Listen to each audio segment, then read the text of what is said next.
Welcome, everybody. Ladies and gentlemen, boys and girls, a very happy new year.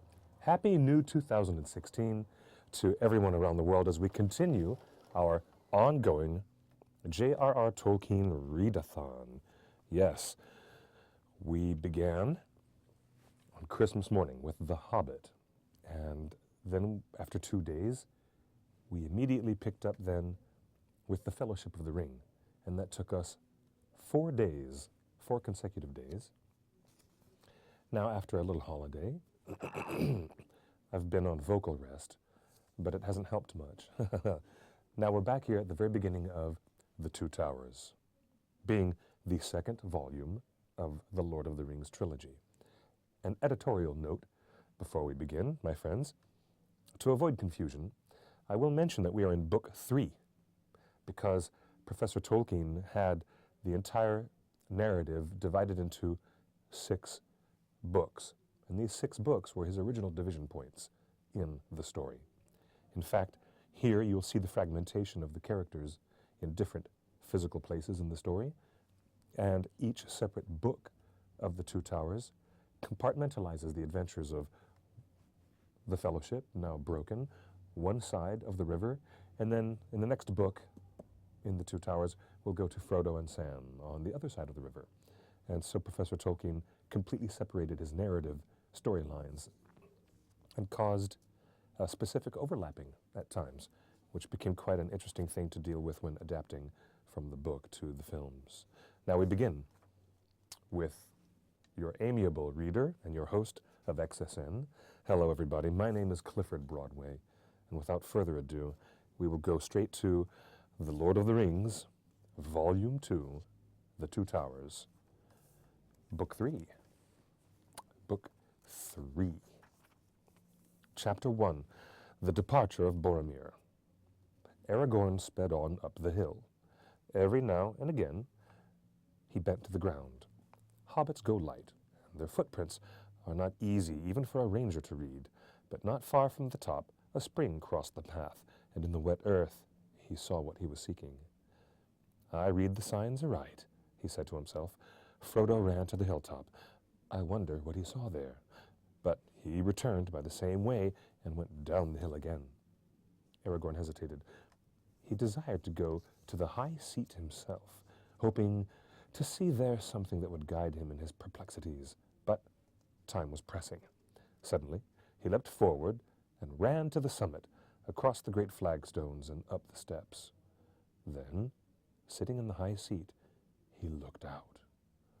But the sun seemed darkened, and the world seemed dim and remote.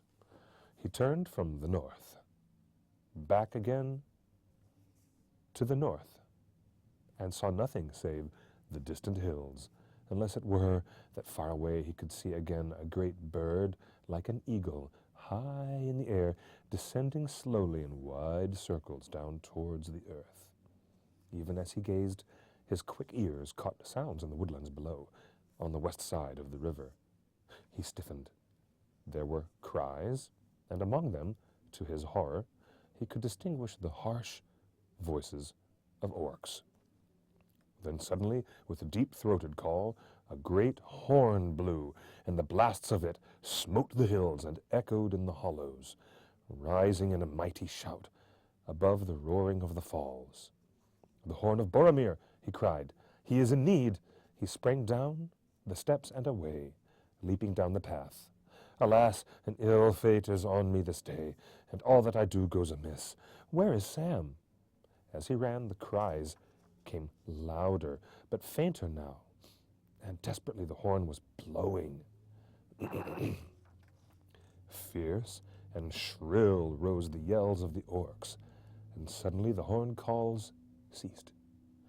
Aragorn raced down the last slope, but before he could reach the hill's foot, the sounds died away. And as he turned to the left, he ran towards them. They retreated, until at last he could hear them no more. Drawing his bright sword and crying, Elendil, Elendil, he crashed through the trees. A mile, maybe, from Parth Galen, in a little glade not far from the lake, he found Boromir. He was sitting with his back to a great tree, as if he was resting. But Aragorn saw that he was pierced with many black feathered arrows. His sword was still in his hand, but it was broken near the hilt. His horn, cloven in two, was at his side. Many orcs lay slain, piled all about him and at his feet. Aragorn knelt beside him. Boromir opened his eyes and strove to speak. At last, slow words came. "I tried to take the ring from Frodo," he said. "I am sorry. I have paid." His glance strayed to his fallen enemies. 20, at least, lay there. "They have gone. The halflings, the orcs have taken them. I think they are not dead." Orcs bound them. He paused and his eyes closed wearily. After a moment, he spoke again. "Farewell, Aragorn. Go to Minas Tirith and save my people. I have failed." "No," said Aragorn, taking his hand and kissing his brow. "You have conquered. Few have gained such a victory. Be at peace. Minas Tirith shall not fall." Boromir smiled. "Which way did they go? Was Frodo there?" said Aragorn. But Boromir did not speak again. "Alas," said Aragorn, "thus passes the heir of Denethor, Lord of the Tower of Guard. This is a bitter end. Now the company is all in ruin. It is I that have failed. Vain was Gandalf's trust in me. What shall I do now? Boromir has laid it on me to go to Minas Tirith, and my heart desires it, but where are the ring and the bearer? How shall I find them and save the quest from disaster?" He knelt for a while, bent with weeping, still clasping Boromir's hand. So it was that Legolas and Gimli found him. They came from the western slopes of the hill, silently, creeping through the trees as if they were hunting. Gimli had his axe in hand, and Legolas his long knife. All his arrows were spent. When they came into the glade, they halted in amazement, and when they stood a moment with heads bowed in grief, for it seemed to them plain what had happened. "Alas," said Legolas, coming to Aragorn's side, "we have hunted and slain many orcs in the woods, but we should have been of more use here. We came when we heard the horn, but too late, it seems. I fear you have taken deadly hurt." "Boromir is dead," said Aragorn. "I am unscathed, for I was not here with him. He fell defending the hobbits, while I was away upon the hill." "The hobbits?" cried Gimli. "Where are they, then? Where is Frodo?" "I do not know," answered Aragorn wearily. "Before he died, Boromir told me that the orcs had bound them. He did not think they were dead. I sent him to follow Merry and Pippin, but I did not ask him if Frodo and Sam were with him, not until it was too late. All that I have done today has gone amiss. What is to be done now?" "First, we must tend the fallen," said Legolas. "We cannot leave him lying like carrion among these foul orcs." "But we must be swift," said Gimli. "He would not wish us to linger. We must follow the orcs if there is hope that any of our company are living prisoners." "But we do not know whether the ring-bearer is with him or not," said Aragorn. "Are we to abandon him? Must we not seek him first? An evil choice is now before us." "Then let us do first what we must do," said Legolas. "We have not the time or the tools to bury our comrade fitly, or to raise a mound over him. A cairn we might build. The labor would be hard and long. There are no stones that we could use nearer than the waterside," said Gimli. "Then let us lay him on a boat with his weapons, and the weapons of his vanquished foes," said Aragorn. "We will send him to the falls of Rauros and give him to Anduin. The river of Gondor will take care at least that no evil creature dishonors his bones. Quickly, they searched the bodies of the orcs, gathering their swords and cloven helms and shields into a heap. "See," cried Aragorn, "here we find tokens." He picked out from the pile of grim weapons 2 knives, leaf-bladed, damasked in gold and red, and searching further he found also the sheaths, black, set with small red gems. "No orc tools these," he said. "They were borne by the hobbits. Doubtless the orcs despoiled them, but feared to keep the knives, knowing them for what they are, work of Westerness, wound about with spells for the bane of Mordor. Well now, if they still live, our friends are weaponless. I will take these things, hoping against hope, to give them back. And I," said Legolas, "will take all the arrows that I can find, for my quiver is empty." He searched in the pile and on the ground about, and found not a few that were undamaged and longer in the shaft than such arrows as the orcs were accustomed to use. He looked at them closely. And Aragorn looked on the slain, and he said, "Here lie many that are not folk of Mordor. Some are from the north, from the Misty Mountains, if I know anything of orcs and their kinds. And here are others strange to me. Their gear is not after the manner of orcs at all. There were 4 goblin soldiers of greater stature, swart, slant-eyed, with thick legs and large hands. They were armed with short, broad-bladed swords, not with the curved scimitars usual with orcs. And they had bows of yew, in length and shape like the bows of men. Upon their shields they bore a strange device, a small white hand in the center of a black field. On the front of their iron helms was set an S rune, wrought of some white metal." "A white hand in the center of a black field. I have not seen these tokens before," said Aragorn. "What do they mean?" "S is for Sauron," said Gimli, "and that is easy to read." "Nay," said Legolas, "Sauron does not use the elf runes." "Neither does he use his right name, nor permit it to be spelt or spoken," said Aragorn. "And he does not use white. The orcs in the service of Barad-dûr use the sign of the red eye." He stood for a moment and thought. "This is for Saruman, I guess," he said at length. "There is evil afoot in Isengard, and the west is no longer safe. It is as Gandalf feared. By some means, the traitor Saruman has had news of our journey. It is likely, too, that he knows of Gandalf's fall. Pursuers from Moria may have escaped the vigilance of Lorien, and they may have avoided that land and come to Isengard by other paths. Orcs travel fast, but Saruman has many ways of learning news. Do you remember the birds?" "Well, we have no time to ponder riddles," said Gimli. "Let us bear Boromir away. But after that, we must guess the riddles if we are to choose our course rightly," answered Aragorn.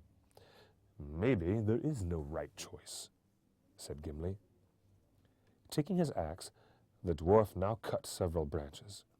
These they lashed together with bowstrings and spread their cloaks upon the frame. Upon this rough bier they carried the body of their companion to the shore, together with such trophies of his last battle as they could choose to send forth with him. It was only a short way, yet they found it no easy task, for Boromir was a man both tall and strong. At the waterside, Aragorn remained, watching the bier, while Legolas and Gimli hastened back on foot to Parth Galen. It was a mile or more, and it was some time before they came back, paddling 2 boats swiftly along the shore. "There's a strange tale to tell," said Legolas. "There are only 2 boats upon the bank. We could find no trace of the other." "Have orcs been there?" asked Aragorn. "We saw no signs of them," answered Gimli.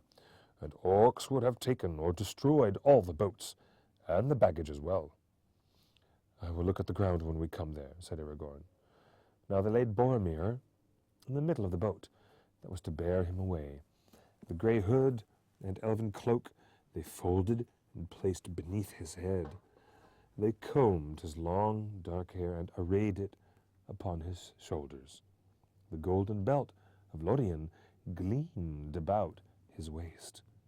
His helm they set beside him, and across his lap they laid the cloven horn and the hilts and shards of his sword. Beneath his feet they put the swords of his enemies. Then, fastening the prow to the stern of the other boat, they drew him out into the water. They rowed sadly along the shore, and turning into the swift-running channel, they passed the green sward of Parth Galen. The steep sides of Tol Brandir were glowing. It was now mid-afternoon. As they went south, the fume of Rauros rose and shimmered before them, a haze of gold. The rush and thunder of the falls shook the windless air.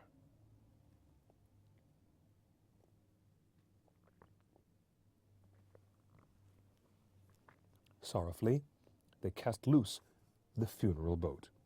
There Boromir lay, restful, peaceful, gliding upon the bosom of the floating water.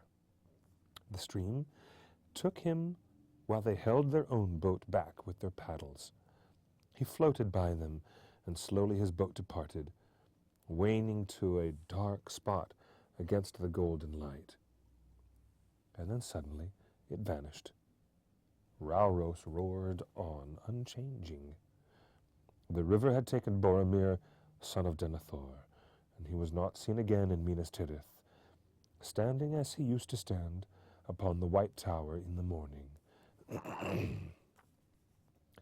But in Gondor in after days, it long was said that the elven boat rode the falls and the foaming pool, and bore him down through Osgiliath, and past the many mouths of Anduin, out into the great sea at night under the stars. For a while, the three companions remained silent, gazing after him. Then Aragorn spoke. They will look for him from the White Tower, he said, but he will not return from mountain or from sea.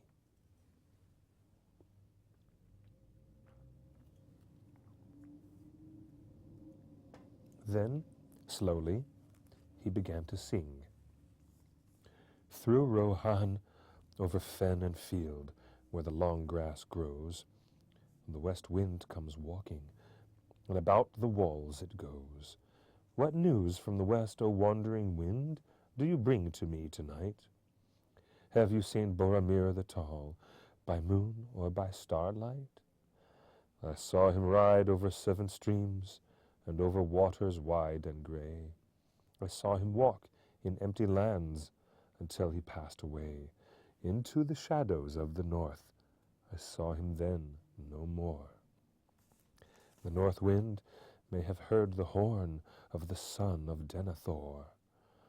O Boromir, from the high walls westward I looked afar, but you came not from the empty lands where no men are. Then Legolas sang. From the mouths of the sea the south wind flies, from the sand hills and the stones. The wailing of the gulls it bears, and at the gate it moans. What news from the south, O sighing wind, do you bring to me at eve? Where now is Boromir the fair? He tarries, and I grieve. Ask not of me where he doth dwell. So many bones there lie on the white shores and the dark shores under the stormy sky. So many have passed down Anduin to find the flowing sea. Ask of the north wind news of them that the north wind sends to me. O Boromir, beyond the gate the seaward road runs south. But you came not with the wailing gulls from the grey sea's mouth. Then Aragorn sang again. From the gate of kings the north wind rides, and past the roaring falls, and clear and cold about the tower its loud horn calls. What news from the north, O mighty wind, do you bring to me today? What news of Boromir the bold, for he is long away? Beneath Emonhen I heard his cry, there many foes he fought. His cloven shield, his broken sword, they to the water brought. His head so proud, his face so fair, his limbs they laid to rest. And Rauros, golden Rauros falls, bore him upon its breast. O Boromir, the tower of guard, shall ever northward gaze to Rauros, golden Rauros falls, until the end of days. So they ended. Then they turned their boat and drove it with all the speed they could against the stream, and back up to Parth Galen. You left the east wind to me, said Gimli, but I will say naught of it. That is as it should be, said Aragorn. In Minas Tirith they endure the east wind, but they do not ask it for tidings. But now Boromir has taken his road, and we must make haste to choose our own. He surveyed the green lawn, quickly but thoroughly, stooping often to the earth. No orcs have been on this ground, he said. Otherwise, nothing can be made out for certain. All our footprints are here, crossing and recrossing. I cannot tell you whether any of the hobbits have come back since the search for Frodo began. He returned to the bank, close to where the rill from the spring trickled out into the river. There are some clear prints here, he said. A hobbit waded out into the water and back, but I cannot say how long ago. How then do you read this riddle? Asked Gimli. Aragorn did not answer at once, but went back to the camping place and looked at the baggage. 2 packs are missing, he said, and one is certainly Sam's. It was rather large and heavy. This then is the answer. Frodo has gone by boat, and his servant has gone with him. Frodo must have returned while we were all away. I met Sam going up the hill, and I told him to follow me, but plainly he did not do so. He guessed his master's mind, and came back here before Frodo had gone. He did not find it easy to leave Sam behind. But why should he leave us behind, and without a word? Said Gimli. That was a strange deed.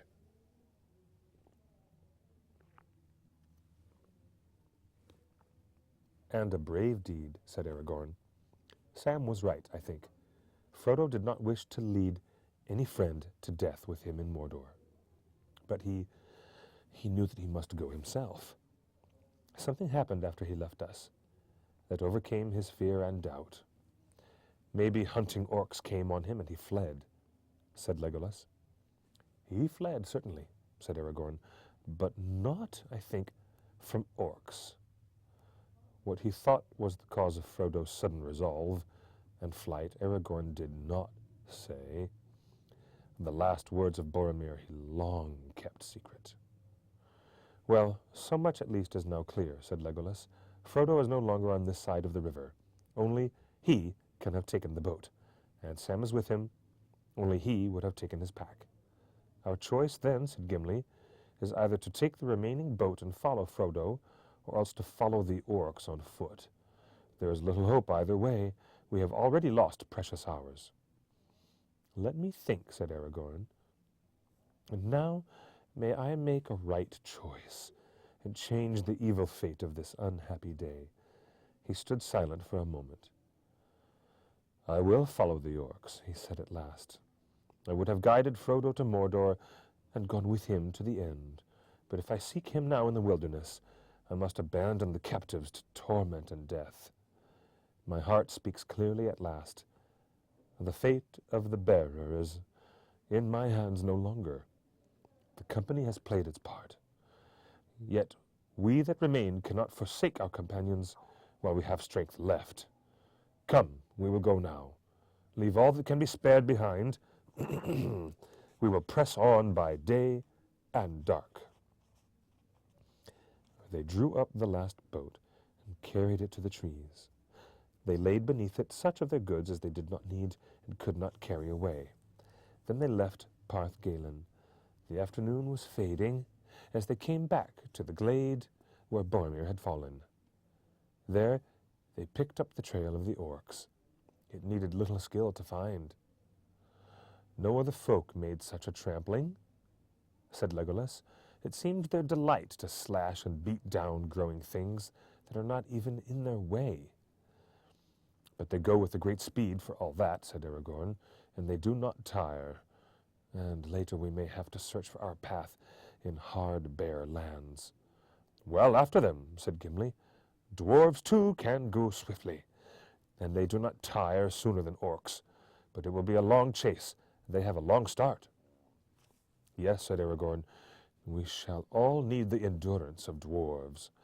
But come, with hope or without hope, we will follow the trail of our enemies, and woe to them if we prove the swifter. We will make such a chase as shall be accounted a marvel among the three kindreds, elves, dwarves, and men. Forth, the three hunters! Like a deer, he sprang away. Through the trees he sped. On and on he led them, tireless and swift. Now that his mind was at last made up. The woods about the lake they left behind. Long slopes they climbed, dark, hard-edged against the sky, already red with sunset. Dusk came. They passed away, gray shadows, in a stony land. Excellent. That is the end of Chapter 1, The Departure of Boromir. In just a very brief moment, my friends, we will return with Chapter 2, The Rise of Rohan.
Well, hello there, everybody, ladies and gentlemen, boys and girls.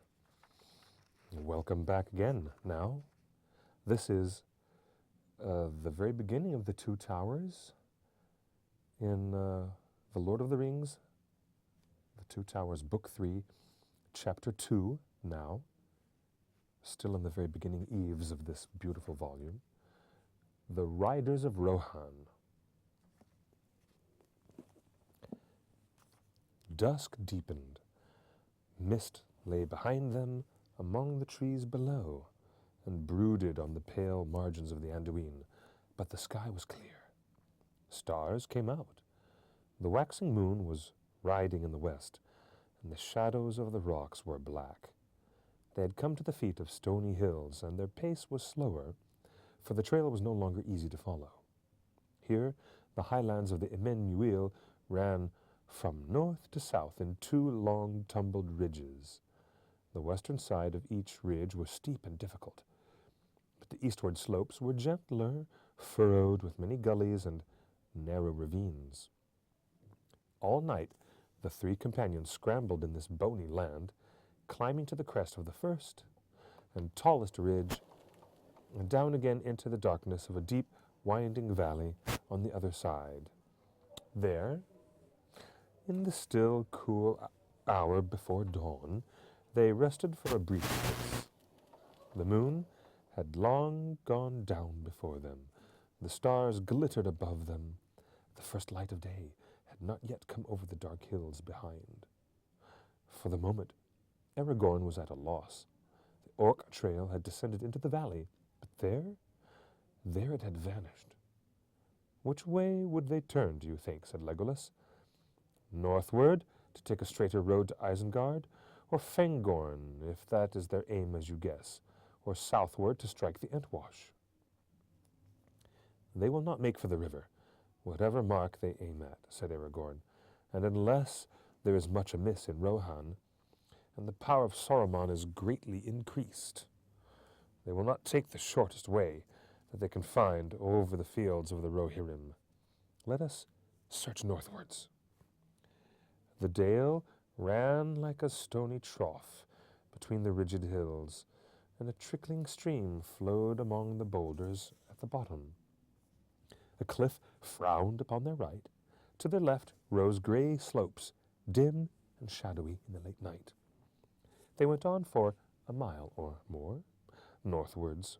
Aragorn was searching, bent towards the ground, among the folds and gullies leading up to the western ridge. Legolas was some way ahead. Suddenly the elf gave a cry, and the others came running towards him. "We have already overtaken some of those that we are hunting," he said. "Look!" He pointed, and they saw that what they had at first taken to be boulders lying at the foot of the slope were huddled bodies. 5 dead orcs lay there. They had been hewn with many cruel strokes, and 2 had been beheaded. The ground was wet with their dark blood. "Here is another riddle," said Gimli, "but it needs the light of day, and for that we cannot wait." "Yet, however you read it, it seems not hopeful," said Legolas. "Enemies of the orcs are likely to be our friends. Do any folk dwell in these hills?" "No," said Aragorn. "The Rohirrim seldom come here, and it is far from Minas Tirith. It might be that some company of men were hunting here for reasons that we do not know, yet I think not." "What do you think?" said Gimli. "I think that the enemy brought his own enemy with him," answered Aragorn. "These are northern orcs from far away. Among the slain are none of the great orcs with the strange badges. There was a quarrel, I guess. It is no uncommon thing with these foul folk. Maybe there was some dispute about the road." "Or about the captives," said Gimli. "Let us hope that they, too, did not meet their end here." Aragorn searched the ground in a wide circle, but no other traces of the fight could be found. They went on. Already the eastward sky was turning pale. The stars were fading, and a gray light was slowly growing. A little further north, they came to a fold in which a tiny stream, falling and winding, had cut a stony path down into the valley. In it, some bushes grew, and there were patches of grass upon its sides. "At last," said Aragorn, "here are the tracks that we seek. Up this water channel. This is the way that the orcs went after their debate." Swiftly now, the pursuers turned and followed the new path. As if fresh from a night's rest, they sprang from stone to stone. At last, they reached the crest of the gray hill, and a sudden breeze blew in their hair and stirred their cloaks, the chill wind of dawn. Turning back, they saw across the river the far hills kindled. Day leapt into the sky. The red rim of the sun rose over the shoulders of the dark land. Before them in the west, the world lay still, formless and gray. But even as they looked, the shadows of night melted, the colors of the waking earth returned. Green flowed over the wide meads of Rohan. The white mists shimmered in the water veils, and far off to the left, 30 leagues or more, blue and purple, stood the white mountains, rising into peaks of jet, tipped with glimmering snows, flushed with the rose of morning. "Gondor, Gondor," cried Aragorn, "would that I looked on you again in happier hour.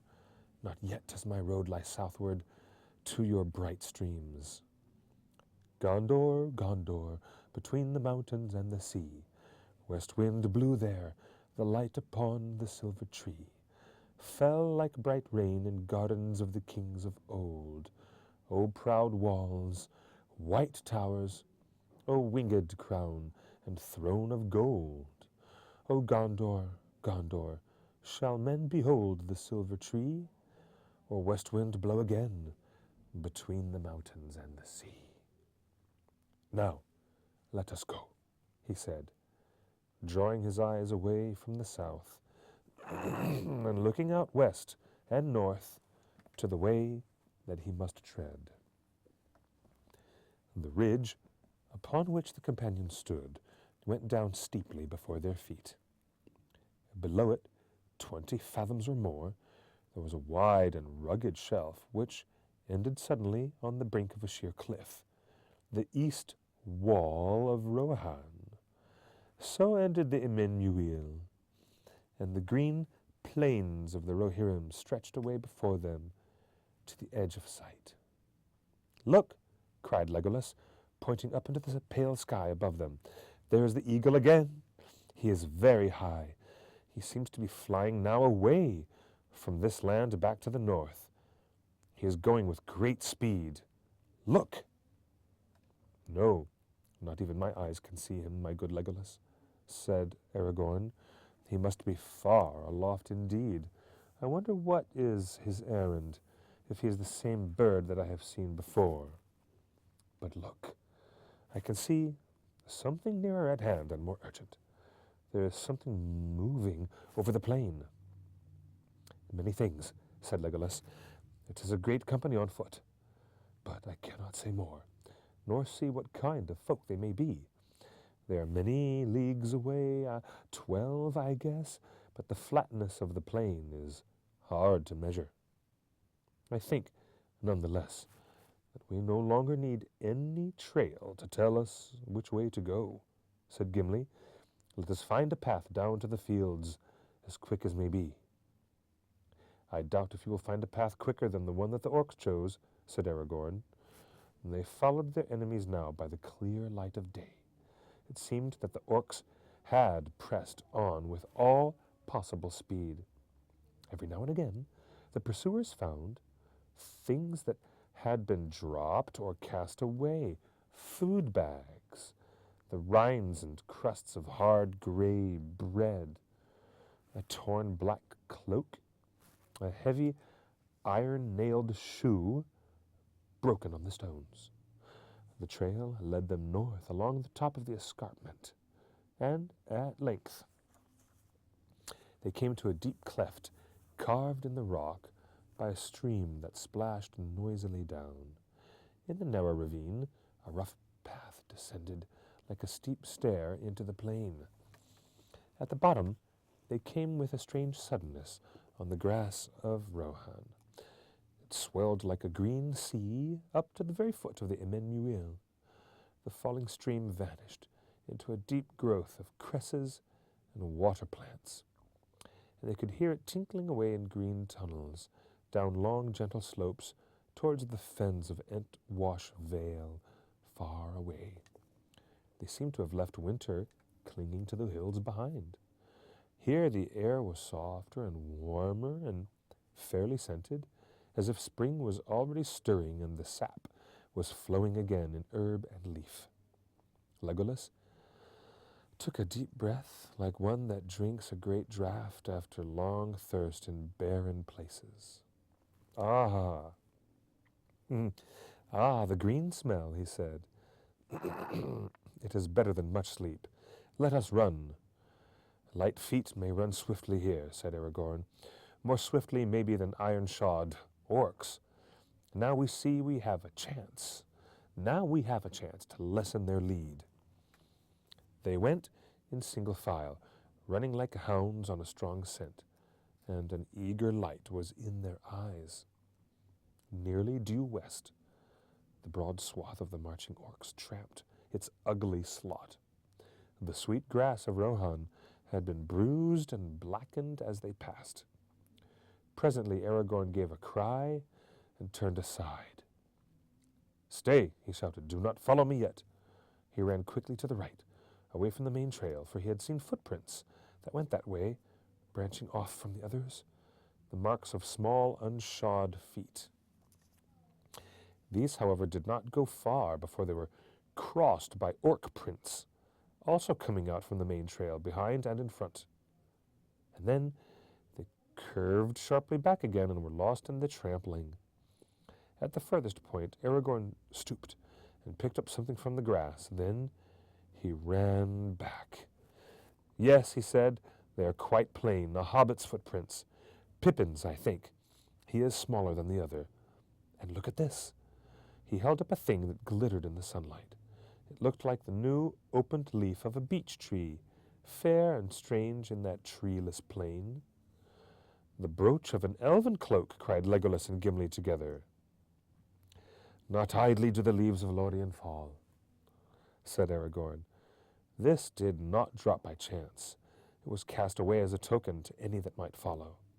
I think Pippin ran away from the trail for that purpose."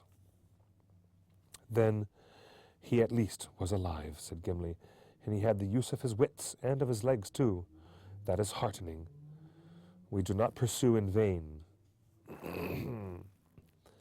"Let us hope that he did not pay too dearly for his boldness," said Legolas. "Come, let us go on. The thought of those merry young folk driven like cattle burns my heart."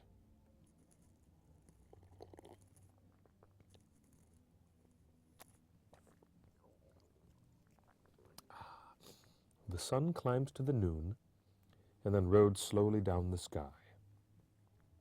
Light clouds came up out of the sea in the distant south, and were blown away upon the breeze. The sun sank. Shadows rose behind and reached out long arms from the east. Still the hunters held on. 1 day now had passed since Boromir fell, and the orcs were yet far ahead. No longer could any sight of them be seen in the level plains. As nightshade was closing about them, Aragorn halted. Only twice in the day's march had they rested for a brief while, and 12 leagues now lay between them and the eastern wall where they had stood at dawn. "We have come at last to a hard choice," he said. "Shall we rest by night, or shall we go on while our will and strength hold? Unless our enemies rest also, they will leave us far behind if we stay to sleep," said Legolas. "Surely Even orcs must pause on the march, said Gimli. Seldom will orcs journey in the open under the sun, yet these have done so, said Legolas. Certainly they will not rest by night. But if we walk by night, we cannot follow their trail, said Gimli. The trail is straight and turns neither right nor left, as far as my eyes can see, said Legolas. Maybe I could lead you at guess in the darkness and hold to the line, said Aragorn, but if we strayed, and they turned aside, then when light came there might be long delay before the trail was found again. And there's this also, said Gimli. Only by day can we see if any tracks lead away. If a prisoner should escape, or if one should be carried off eastward, say, to the great river, towards Mordor, we might pass the signs and never know it. That is true, said Aragorn, but if I read the signs back yonder rightly. The orcs of the White Hand prevailed, and the whole company is now bound for Isengard. Their present course bears me out. Yet it would be rash to be sure of their counsels, said Gimli, and what of escape? In the dark, we should have passed the signs that led you to the brooch. The orcs will doubly be on their guard since then, and the prisoners even wearier, said Legolas. There will be no escape again if we do not contrive it. How that is to be done cannot be guessed, but first we must overtake them. And yet even I, dwarf of many journeys, and not the least hardy of my folk, cannot run all the way to Isengard without any pause, said Gimli.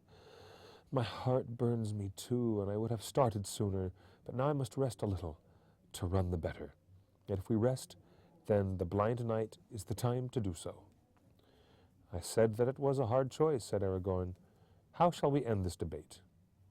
You are our guide, said Gimli, and you are skilled in the chase. You shall choose. My heart bids me to go on, said Legolas, but we must hold together. I will follow your counsel. You give the choice to an ill chooser, said Aragorn. Since we passed through the Argonath, my choices have gone amiss. He fell silent, gazing north and west into the gathering night for a long while. We will not walk in the dark, he said at length. The peril of missing the trail, or signs of other coming and going, seems to me the greater. If the moon gave enough light, we would use it, but alas, he sets early and is yet young and pale. And tonight he is shrouded anyway, Gimli murmured. Would that the lady had given us a light, such as a gift she had given to Frodo. It will be more needed where it is bestowed, said Aragorn. With him lies the true quest. Ours is but a small matter in the greater deeds of this time. A vain pursuit from its beginning, maybe, with no choice of mine, which no choice of mine can mar or mend. Well, I have chosen, so let us use the time as best we may. He cast himself upon the ground and fell at once to sleep, for he had not slept since their night under the shadow of tall Brandir. Before dawn was in the sky, he woke and rose. Gimli was still deep in slumber, but Legolas was standing, gazing northwards into the darkness, thoughtful and silent as a young tree on a windless night.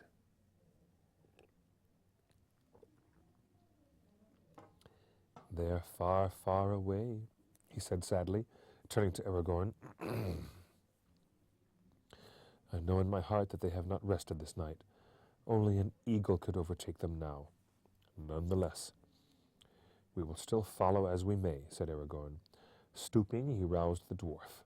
Come, we must go, he said. The scent is growing cold. But it is still dark, said Gimli. Even Legolas on a hilltop could not see them till the sun is up. Where sight fails, the earth may bring us a rumor, said Aragorn. The land must groan under their hated feet. He stretched himself upon the ground, with his ear pressed against the turf. He lay there motionless, for so long a time that Gimli wondered if he had swooned or fallen asleep again. Dawn came glimmering, and slowly a grey light grew about them. At last he rose, and now his friends could see his face. It was pale and drawn, and his look was troubled. "The rumour of the earth is dim and confused," he said. "Nothing walks upon it for many miles about us. Faint and far are the feet of our enemies, but loud are the hoofs of the horses. It comes to my mind that I heard them, even as I lay on the ground in sleep, and they troubled my dreams, horses galloping, passing in the west. But now they are drawing ever further from us, riding northward. I wonder what is happening in this land." "Let us go," said Legolas. So the third day of their pursuit began. During all its long hours of cloud and fitful sun, they hardly paused, now striding, now running, as if no weariness could quench the fire that burned them. They seldom spoke. Over the wide solitude they passed, and their elven cloaks faded against the background of the green-gray mists, of the green-gray fields. Even in the cool sunlight of midday, few but elvish eyes would have marked them until they were close at hand. Often in their hearts, they thanked the Lady of Lorien for the gift of lembas, for they could eat of it and find new strength even as they ran. All day the track of their enemies led straight on, going northwest without a break or turn.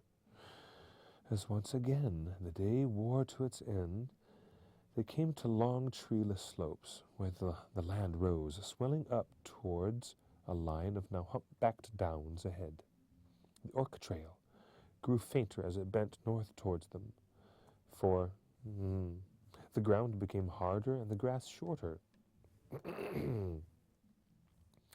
Far away to the left of the river, Etwash wound, a silver thread in a green floor. No moving thing could be seen. Often Aragorn wondered that they saw no sign of beasts or man. The dwellings of the Rohirrim were for the most part many leagues away to the south, under the wooded eaves of the White Mountains, now hidden in mist and cloud. Yet the horse lords had formerly kept many herds and studs in the East Emnet, this easterly region of their realm, and there the herdsmen had wandered much, living in camp and tent, even in winter time. But now all the land was empty, and there was a silence that did not seem to be the quiet of peace. At dusk they halted again. Now 12 leagues they had passed over the plains of Rohan, and the wall of Emmanuel was lost in the shadows of the east.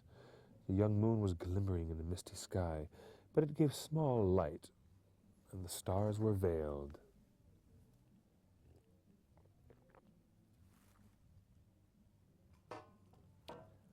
"Now do I most grudge a time of rest or any halt in our chase," said Legolas. "The orcs have run before us, and as if the very whips of Sauron were behind them. I fear they have already reached the forest and the dark hills, and even now are passing into the shadows of the trees." Gimli ground his teeth. "This is a bitter end to our hope and to all our toil," he said. "To hope, maybe, but not to toil," said Aragorn. "We shall not turn back here. Yet I am weary." He gazed back along the way that they had come towards the night gathering in the east. "There is something strange at work in this land. I distrust the silence. I distrust even the pale moon. The stars are faint, and I'm weary as I have seldom been before, weary as no ranger should be with a clear trail to follow. There is some will that lends speed to our foes and sets an unseen barrier before us. A weariness that is in the heart more than in the limb." "Truly," said Legolas, That I have known since we first came down from the Emmanuel, for the will is not behind us, but before us. He pointed away over the land of Rohan into the darkening west, into the darkling west under the sickle moon. Saruman, muttered Aragorn, but he shall not turn us back. Halt we must once more, for, see, even the moon is falling into gathering cloud. But north lies our road, between Down and Fen, when day comes. As before, Legolas was first afoot, if indeed he had ever slept. Awake, awake, he cried. It is a red dawn. Stranger things await us by the eaves of the forest. Good or evil I do not know, but we are called. Awake! The others sprang up, and almost at once they set off again. Slowly the downs drew near. It was still an hour before noon when they reached them. Green slopes rising to bare ridges that ran in a line straight towards the north. At their feet the ground was dry, and the turf fell short, but a long strip of sunken land, some 10 miles wide, lay between them and the river, wandering deep in dim thickets of reed and rush. Just to the west of the southernmost slope there was a great ring, where the turf had been torn and beaten by many trampling feet. From it the Orc trail ran out again, turning north along the dry skirts of the hills. Aragorn halted and examined the tracks closely. They rested here a while, he said, but even the outward trail is already old. I fear that your heart spoke truly, Legolas. It is thrice 12 hours, I guess, since the Orcs stood here where we now stand. If they held to their pace, then at sundown yesterday they would reach the borders of Fangorn. I can see nothing away north or west, but grass dwindling into mists, said Gimli.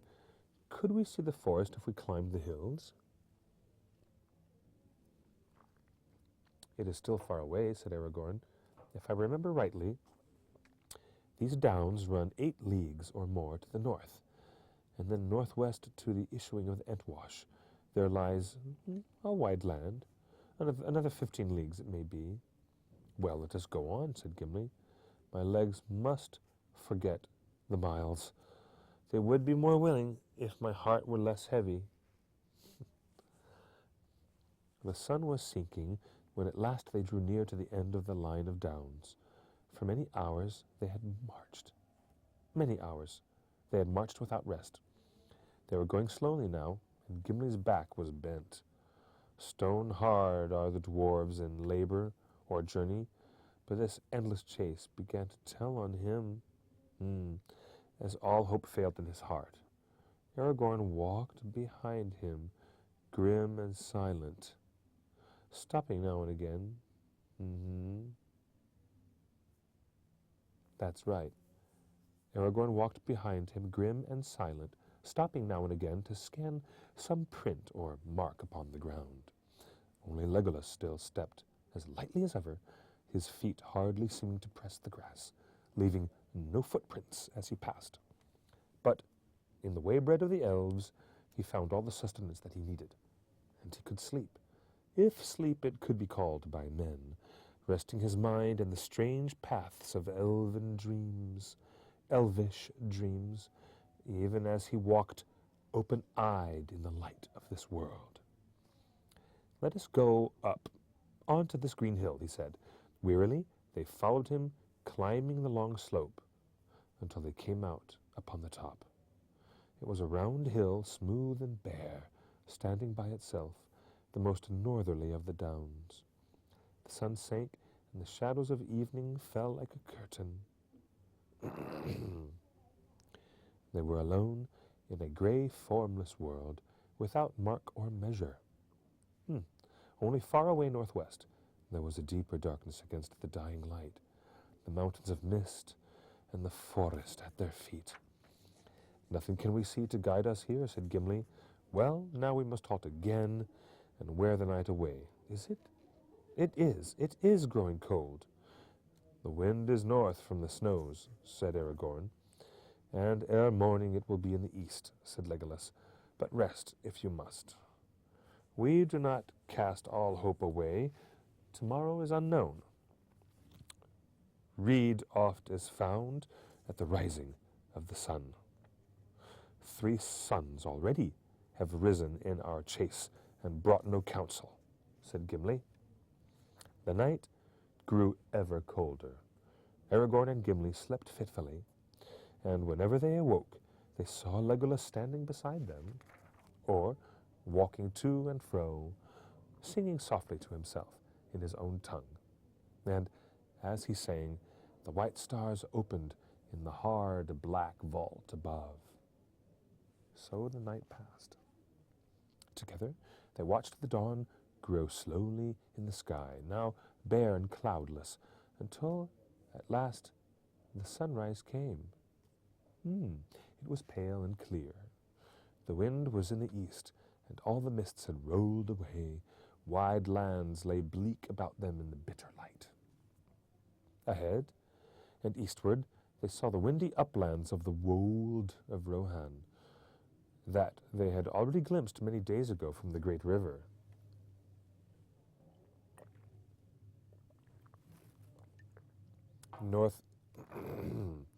Northwestward stalked the dark forest of Fangorn.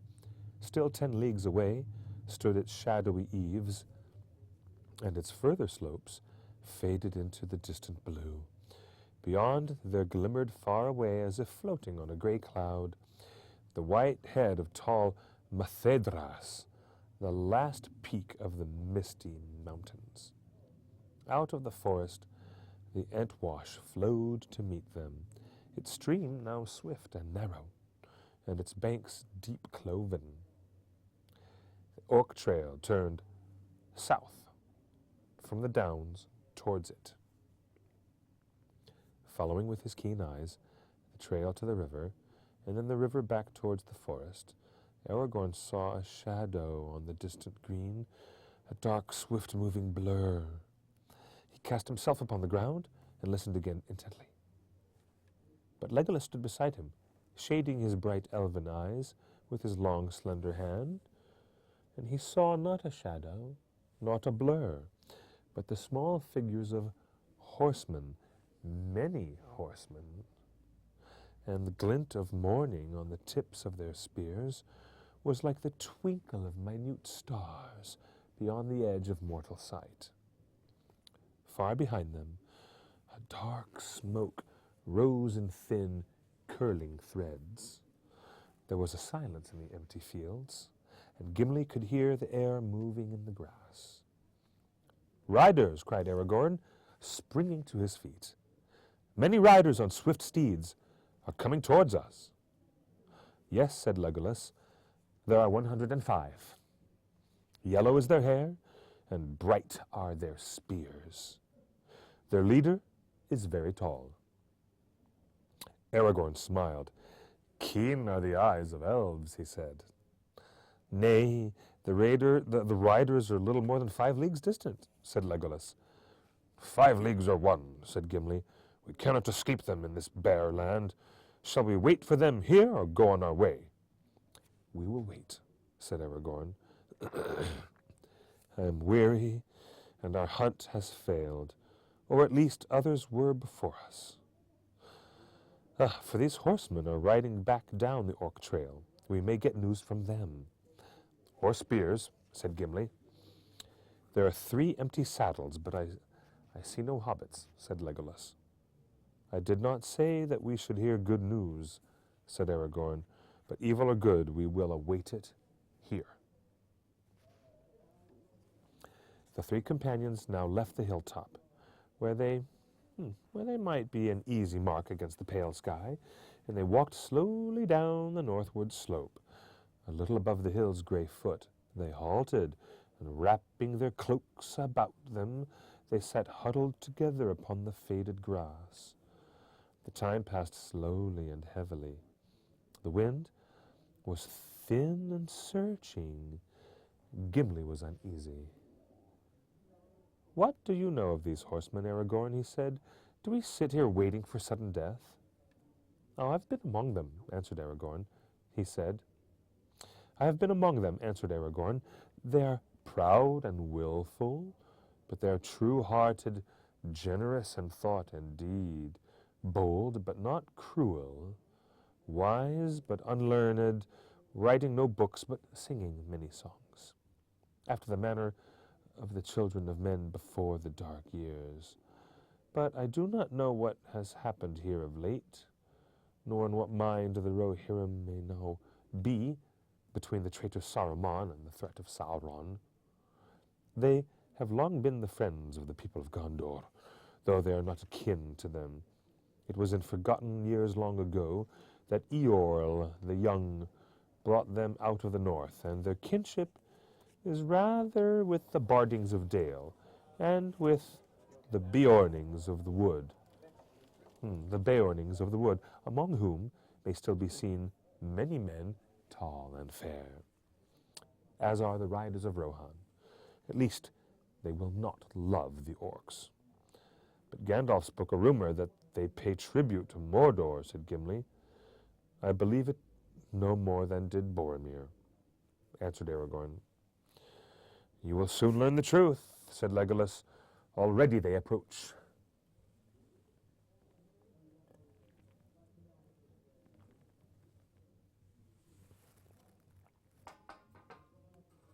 At length, even Gimli could hear the distant beat of galloping hoofs. The horsemen, following the trail, had turned from the river and were drawing near the downs. They were riding like the wind. Now the cries of clear, strong voices came ringing over the fields. Suddenly they swept up with a noise like thunder, and the foremost horseman swerved, passing by the foot of the hill, and leading the host back southward along the western skirts of the downs. After him they rode, a long line of mail-clad men, swift, shining, fell, and fair to look upon. Their horses were of great stature, strong and clean-limbed. Their grey coats glistened, their long tails flowed in the wind, their manes were braided on their proud necks. The men that rode them matched them well, tall and long-limbed. Their hair, flaxen pale, flowed under their light helms and streamed in long braids behind them. Their faces were stern and keen. In their hands were tall spears of ash. Painted shields were slung at their backs, long swords were at their belts, their burnished shirts of mail hung down upon their knees. In pairs they galloped by. And though every now and then one rose in his stirrups and gazed ahead and to either side, they appeared not to perceive the three strangers sitting silently and watching them. The host had almost passed when suddenly, Aragorn stood up and called in a loud voice, "What news from the north, riders of Rohan?" With astonishing speed and skill, they checked their steeds, wheeled, and came charging around. Soon, the three companions found themselves in a ring of horsemen, moving in a running circle, up the hill slope, behind them and down, round and round them, and drawing ever inwards.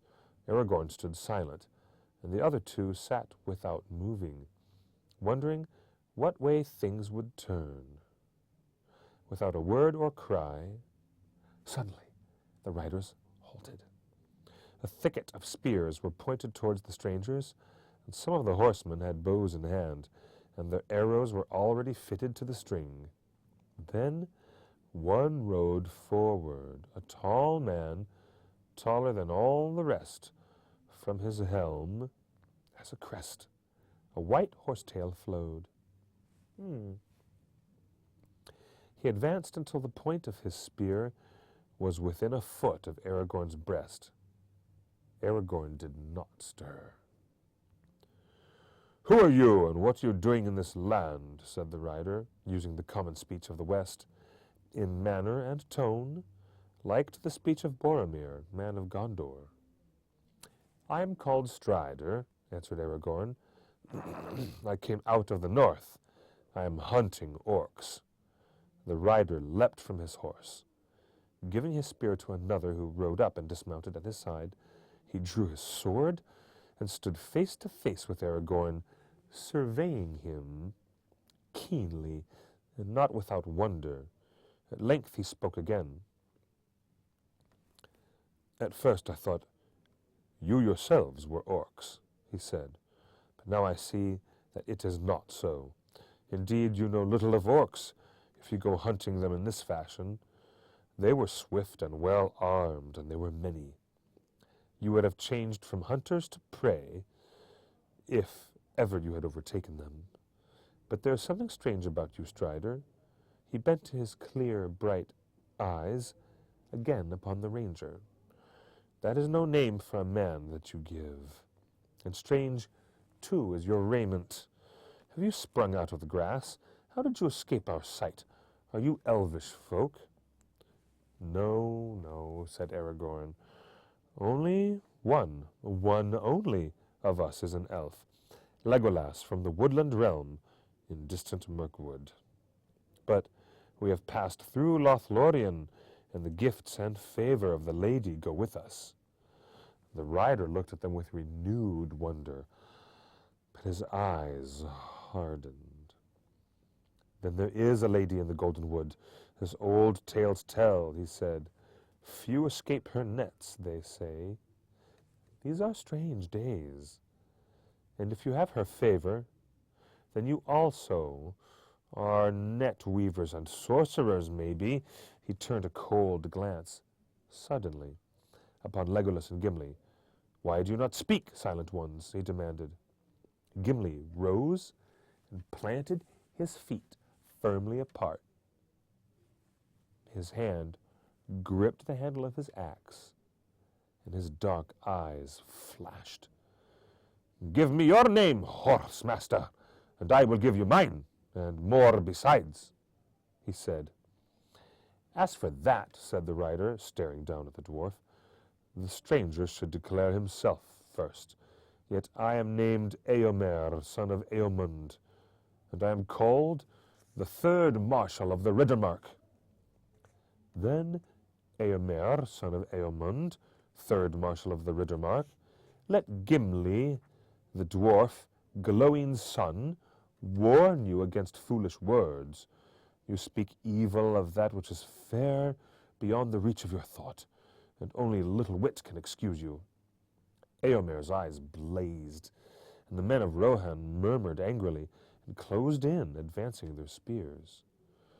"I would cut off your head, beard and all, Master Dwarf, if it stood but a little higher from the ground," said Eomer.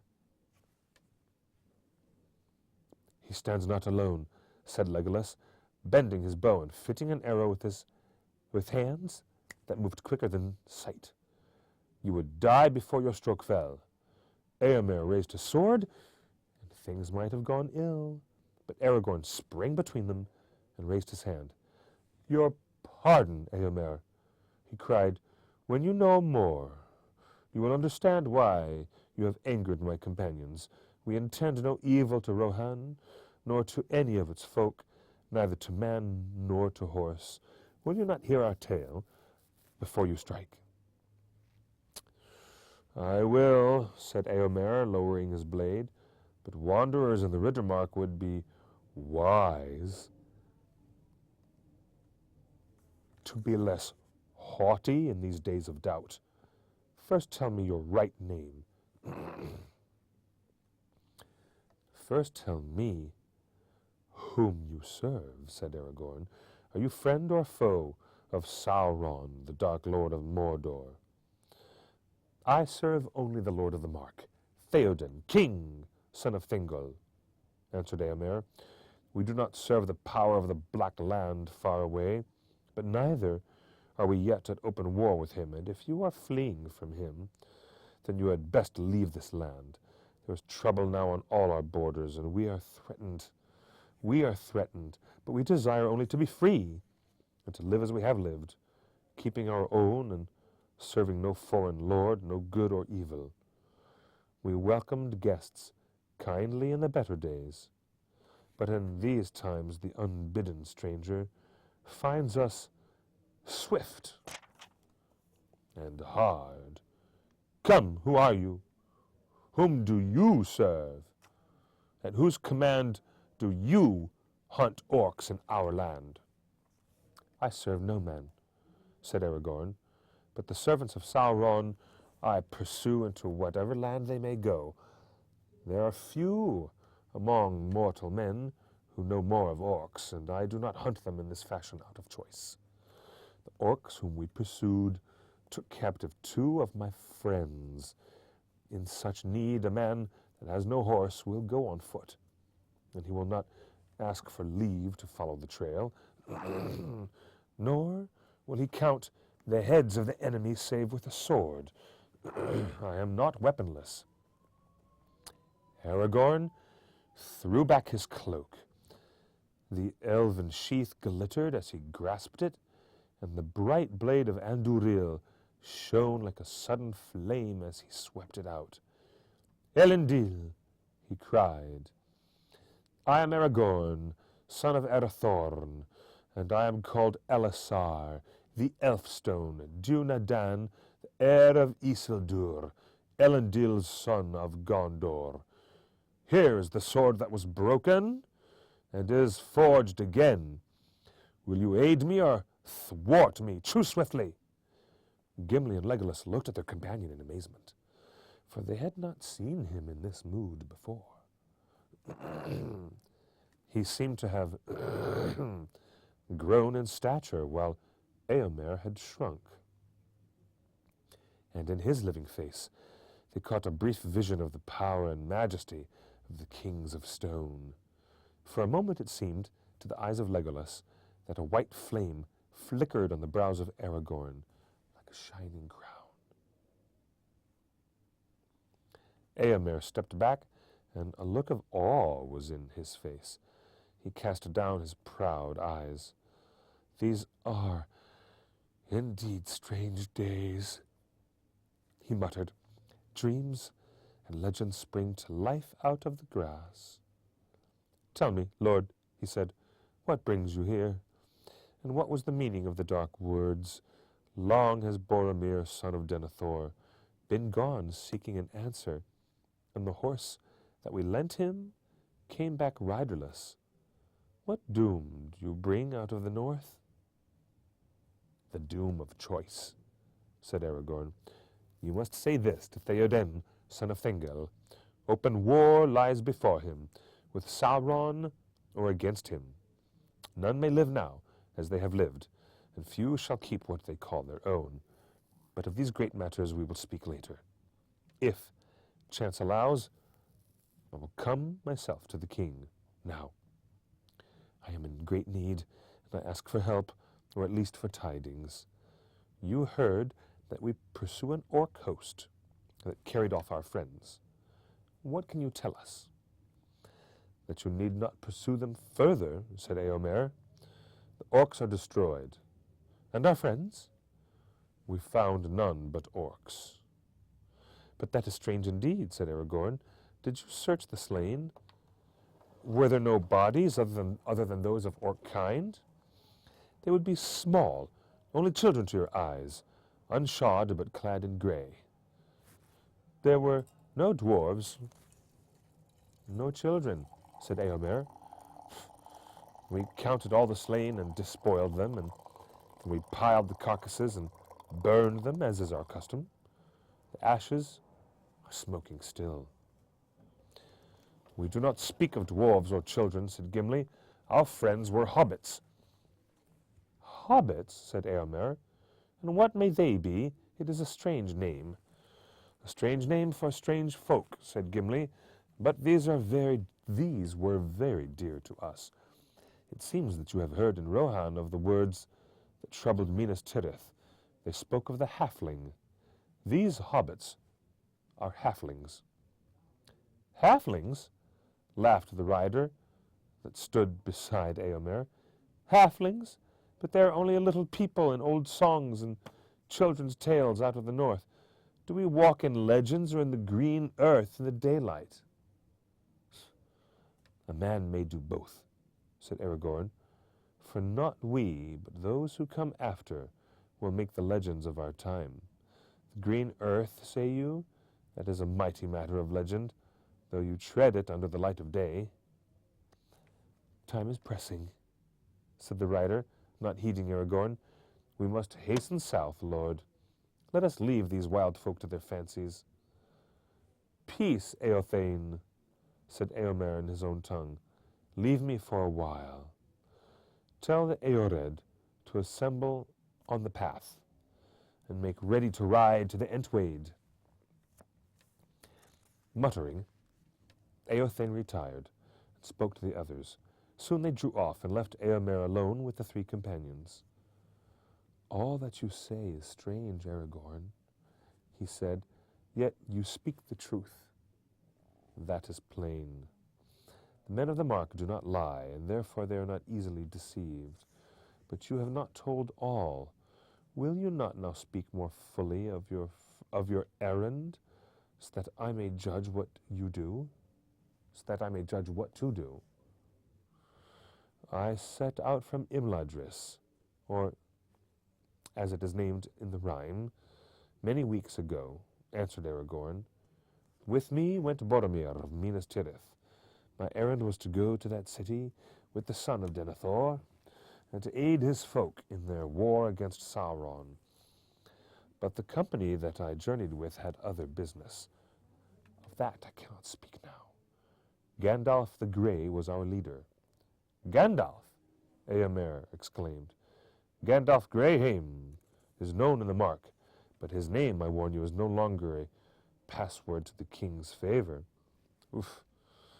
He has been a guest in the land many times in the memory of men, coming as he will, after a season, or after many years. He is ever the herald of strange events, a bringer of evil, some now say. Indeed, his last coming, in the summer,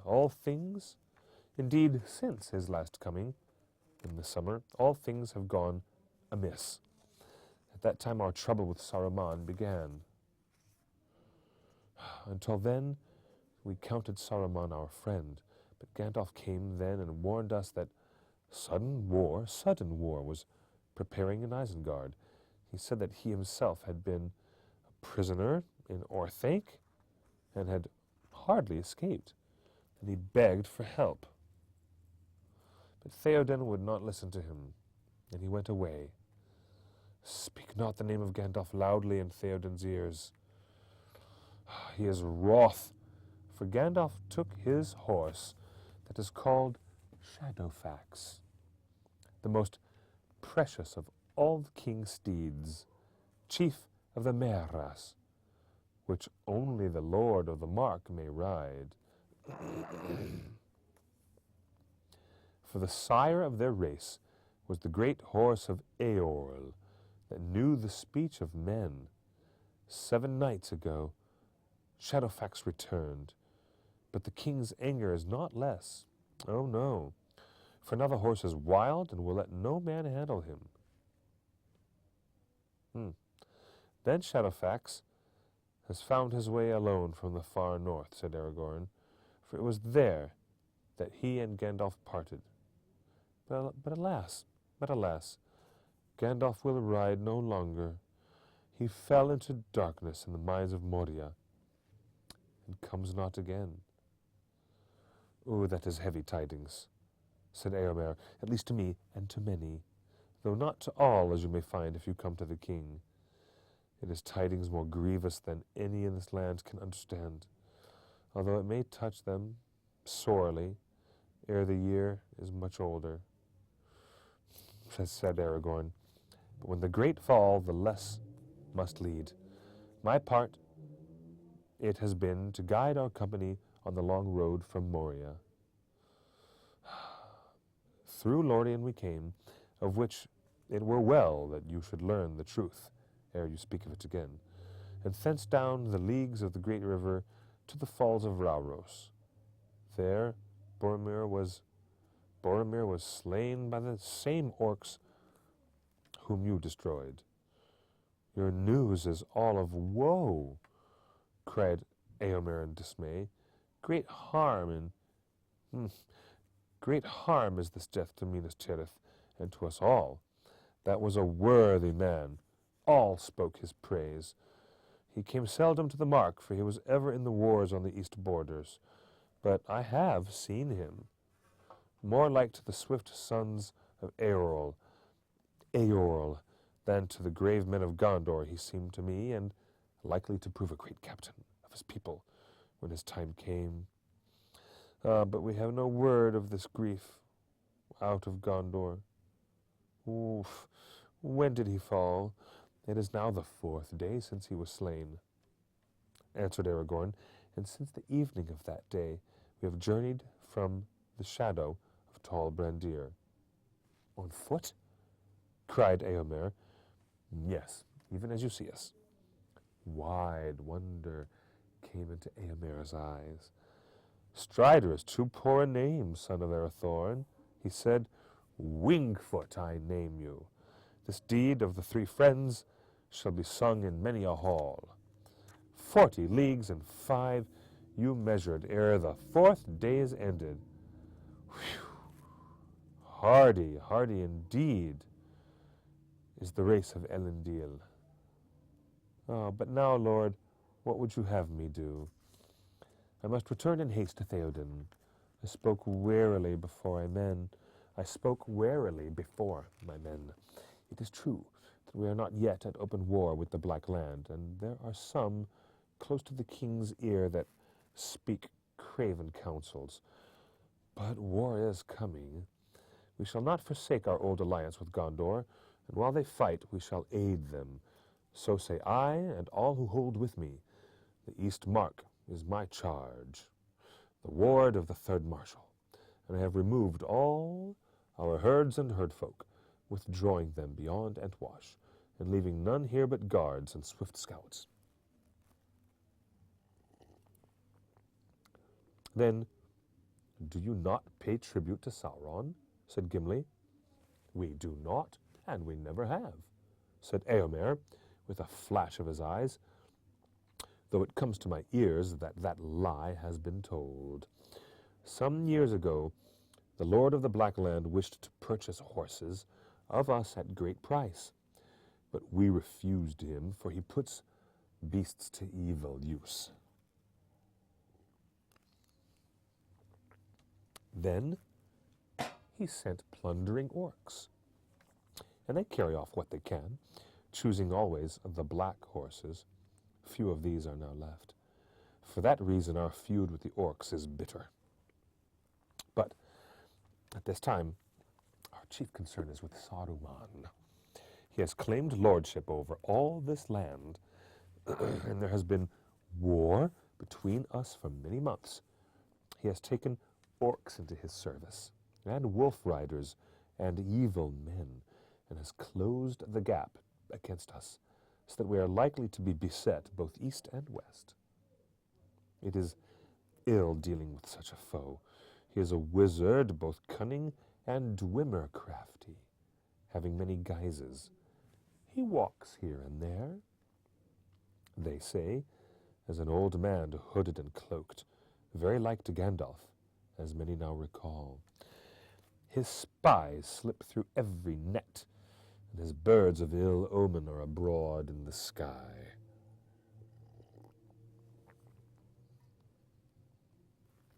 I do not know how it will all end, and my heart misgives me, for it seems to me that his friends do not all dwell in Isengard. But if you come to the king's house, you shall see for yourself. Will you not come? Do I hope in vain that you have been sent to me for a help in doubt, in need? I will come when I may, said Aragorn. Come now, said Eomer. The heir of Elendil would be a strength indeed to the sons of Eorl in this evil tide. There is battle even now upon the West Emnet, and I fear that it may go ill for us. Indeed, in this riding north, I went without the king's leave, for in my absence his house is left with little guard. But scouts warned me of the orc host coming down out of the east wall 3 nights ago, and among them they reported that some bore the white badges of Saruman. The white badges of Saruman. So suspecting what I most fear, a league between Orthanc and the Dark Tower, I led forth my Eored, men of my own household. We overtook the orcs at nightfall 2 days ago, near to the borders of the Entwood. There we surrounded them, and gave battle yesterday at dawn.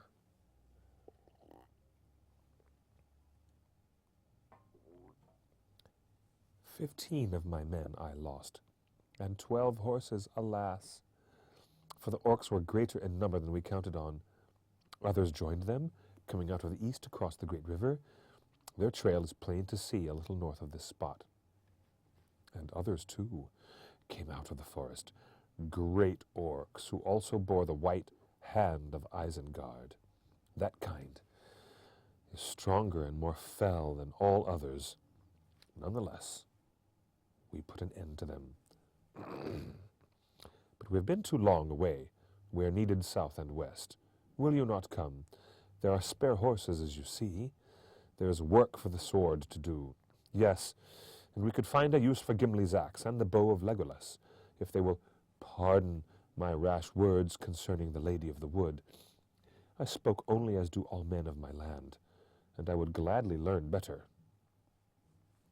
"I thank you for your fair words," said Aragorn, "and my heart desires to come with you, but I cannot desert my friends while hope remains." "Hope does not remain," said Eomer. "You will not find your friends on the north borders. Yet my friends are not behind. We found a clear token, not far from the east wall, that one at least of them was still alive there. But between the wall and the downs we have found no other trace of them, and no trail has turned aside, this way or that, unless my skill has wholly left me." "Then what do you think has become of them?" "I do not know. They may have been slain and burned among the orcs, but that, you will say, cannot be, and I do not fear it. I can only think that they were carried off into the forest before the battle, even before you encircled your foes, maybe. Can you swear that none escaped your net in such a way?" "I would swear that no orc escaped after we sighted them," said Eomer. "We reached the forest eaves before them, and if after that any living thing broke through our ring, then it was no orc, and had some elvish power. Our friends were attired even as we are," said Aragorn, "and you passed us by under the full light of day." "Ah, yes, I had forgotten that," said Eomer.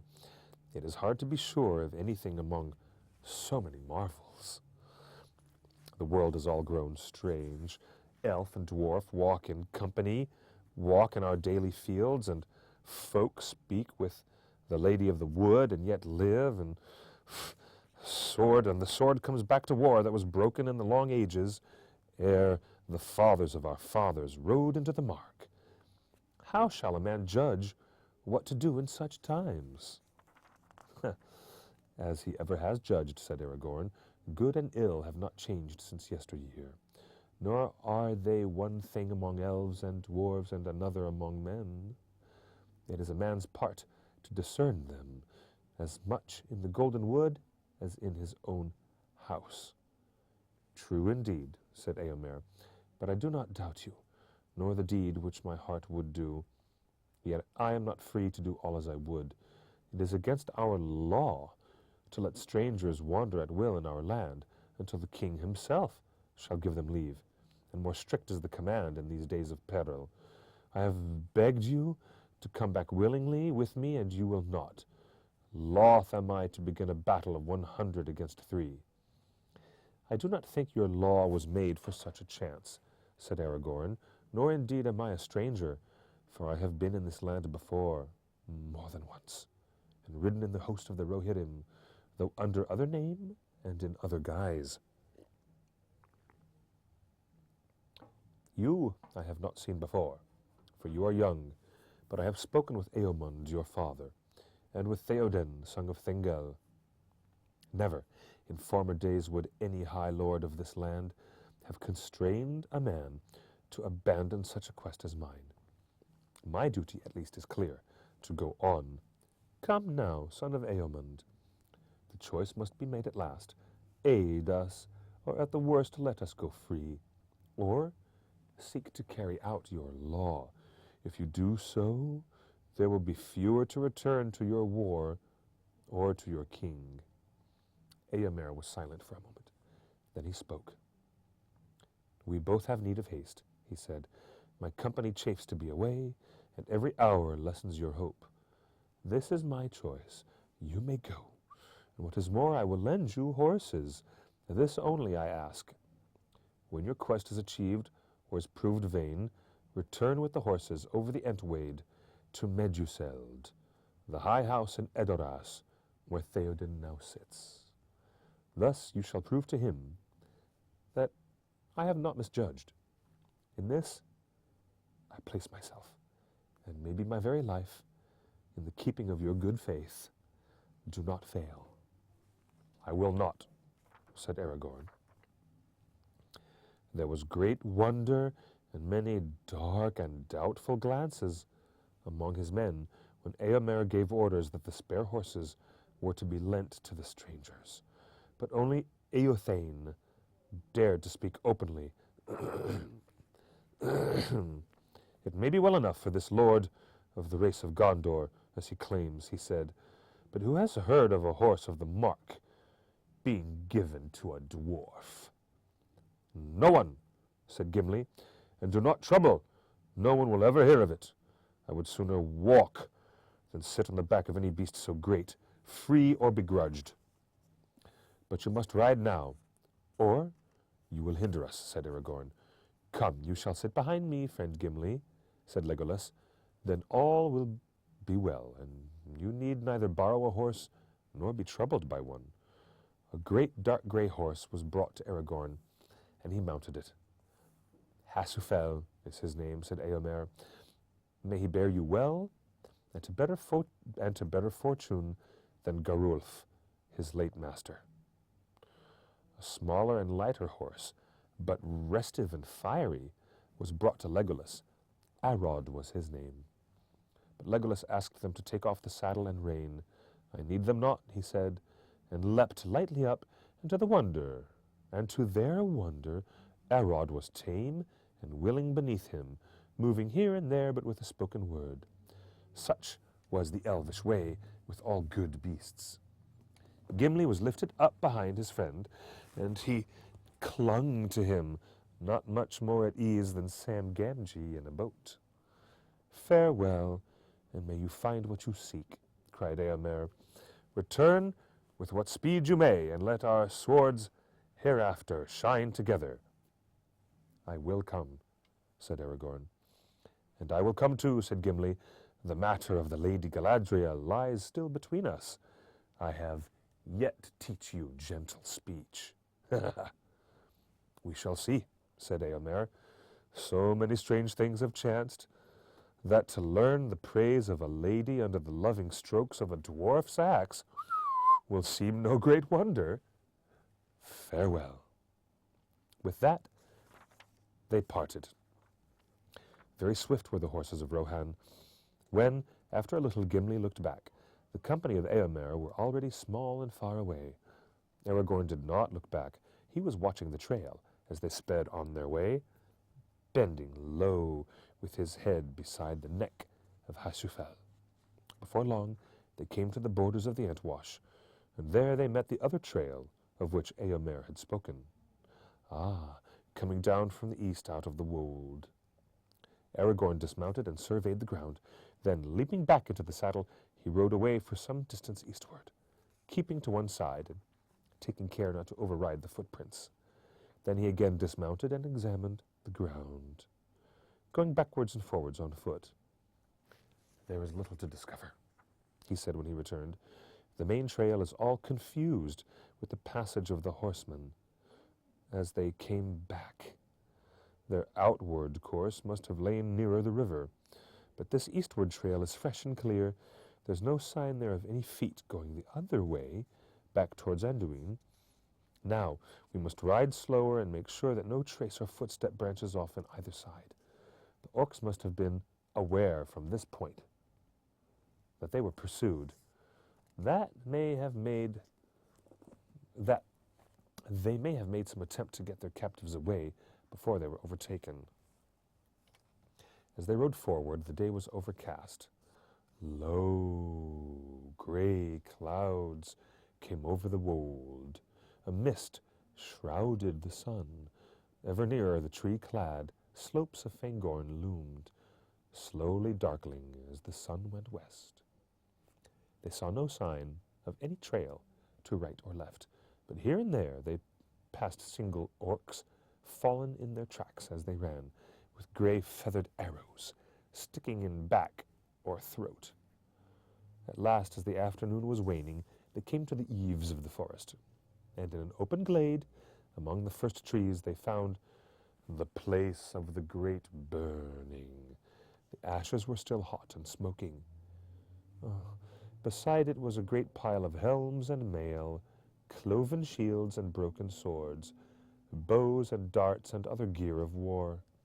Upon a stake in the middle was set a great goblin head. Upon its shattered helm the white badge could still be seen.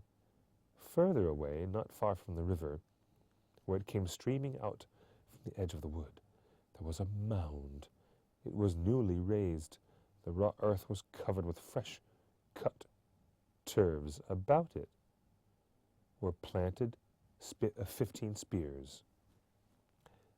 Aragorn and his companions searched far and wide about the field of battle, but the light faded, and evening soon drew down, dim and misty.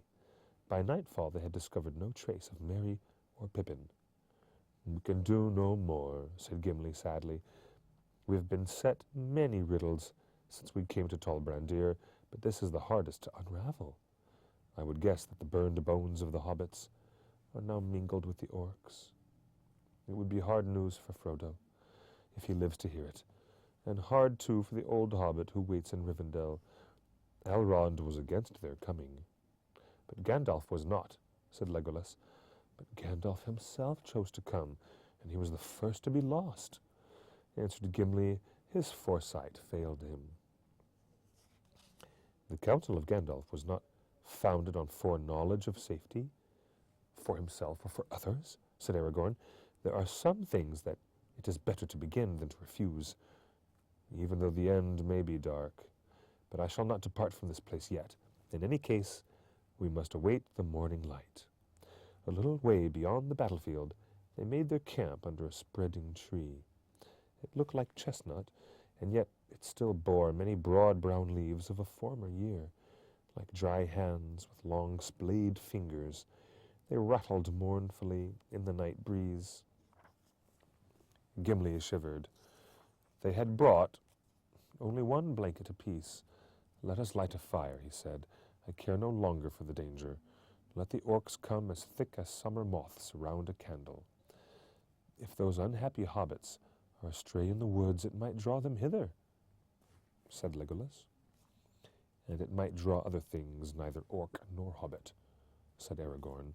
"We are near to the mountain marches of the traitor Saruman. Also we are on the very edge of Fangorn, and it is perilous to touch the trees of that wood, it is said." "But the Rohirrim made a great burning here yesterday," said Gimli, "and they felled trees for the fire, as can be seen. Yet they passed the night after safely here, and when their labor was ended—" "They were many," said Aragorn, "and they do not heed the wrath of Fangorn, for they come here seldom. And they do not go under the trees, but our paths are likely to lead us into the very forest itself. So have a care. Cut no living wood." "There is no need," said Gimli. "The riders have left chip and bough enough, and there is dead wood lying in a plenty." He went off to gather fuel and busied himself with building a kindling and kindling a fire. But Aragorn sat silent with his back to the great tree, deep in thought, and Legolas stood alone in the open, looking towards the profound shadow of the wood, leaning forward as one who listens to voices calling from a distance. When the dwarf had a small bright blaze going, the three companions drew close to it and sat together, shrouding the light with their hooded forms. Legolas looked up at the boughs of the tree reaching out above them. "Look," he said, "the tree is glad of the fire." It may have been that the dancing shadows tricked their eyes, but certainly to each of the companions the boughs appeared to be bending this way and that, so as to come above the flames, while the upper branches were stooping down. The brown leaves now stood out stiff and rubbed together like many cold, cracked hands, taking comfort for warmth. There was a silence, for suddenly the dark and unknown forest, so near at hand, made itself felt like a great brooding presence, full of secret purpose. After a while, Legolas spoke again. "Celeborn warned us not to go far into Fangorn," he said. "Do you know why, Aragorn? What are the fables of the forest that Boromir had heard?" "I have heard many tales in Gondor and elsewhere," said Aragorn, "but if it were not for the words of Celeborn, I should deem them only fables that men have made as true knowledge fades. I had thought of asking you what was the truth of the matter. And if an elf of the wood does not know, how shall a man answer?" "Well, you have journeyed farther than I," said Legolas.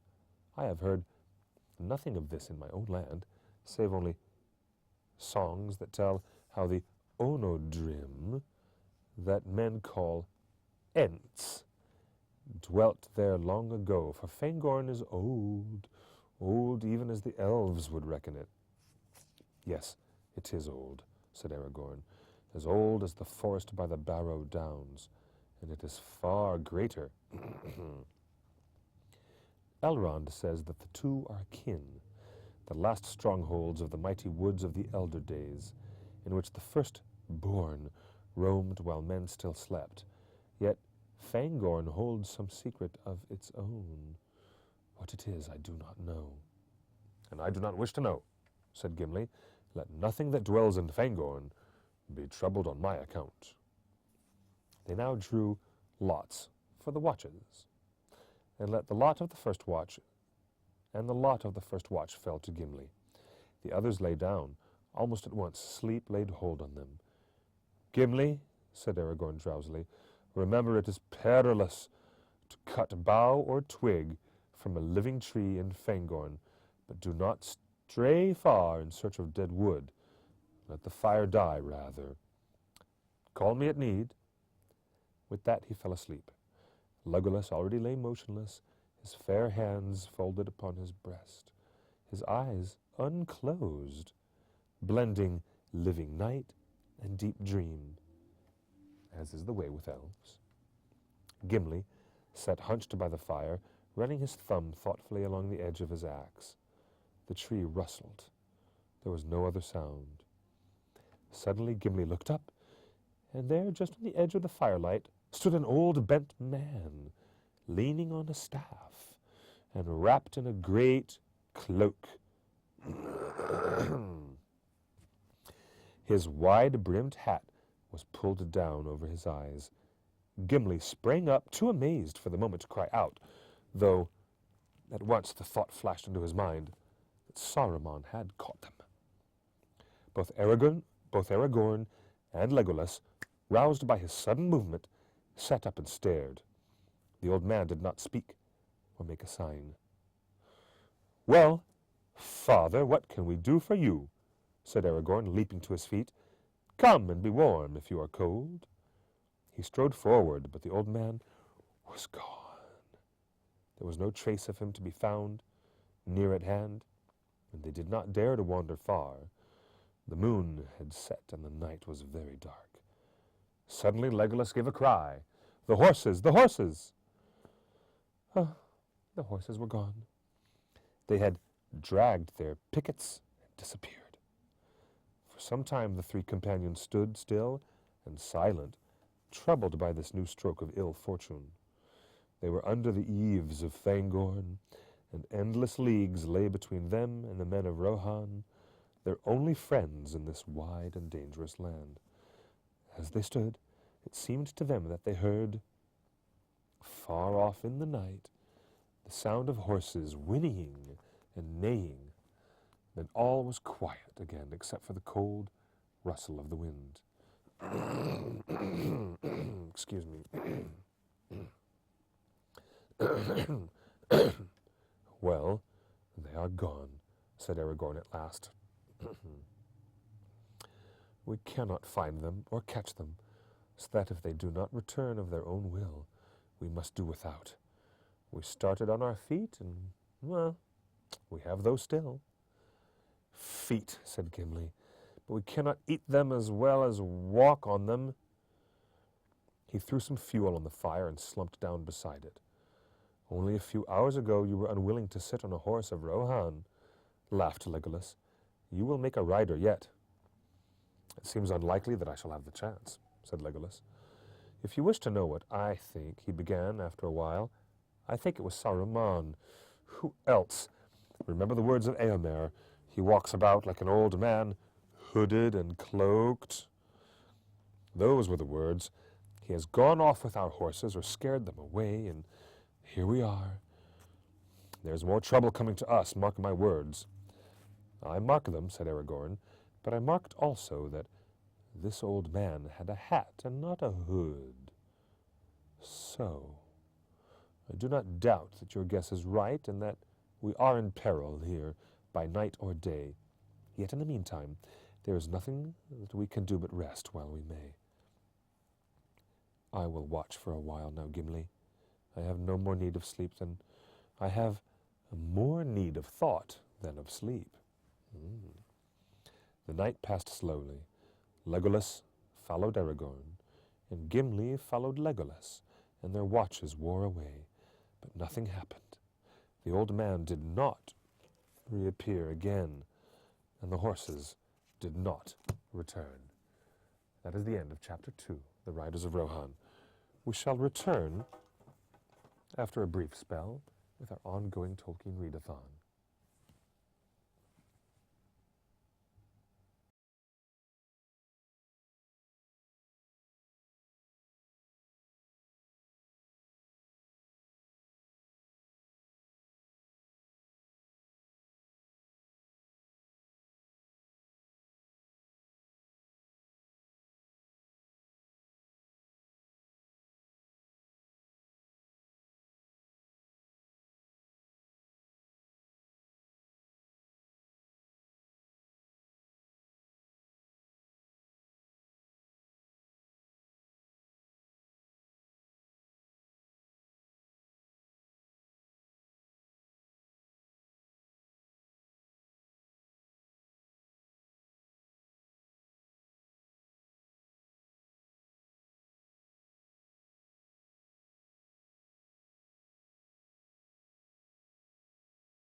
Well, yes.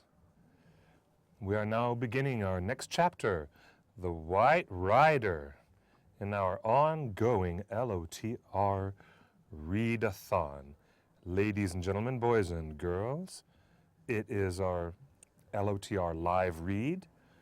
We are very happy and encourage any of you, if you'd like, to use the hashtag LOTR live read. Go for it. We're really, really glad to have you on board. I'm your amiable host, Cliff Broadway, and here we are live, powered by XSN. It's very exciting, and it's really lovely to have you all here. I've been taking it easy. I've had vocal rest for the past couple of days. So here we go. Let's just keep on watching live at theonering.net/live or here at shopxsn.com.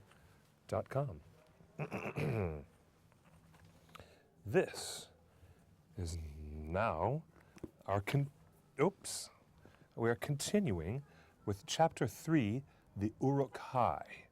Now that's a very exciting chapter because this is where we get back to Merry and Pippin and their point in the narrative. Okay, so let's do this. The Lord of the Rings, The Two Towers, Book 3, Chapter 3, The Uruk-hai. Pippin lay in a dark and troubled dream. It seemed that he could hear his own small voice echoing in black tunnels, calling, "Frodo, Frodo." But instead of Frodo, hundreds of hideous orc faces grinned at him out of the shadows. Hundreds of hideous arms grasped at him from every side. Where was Merry?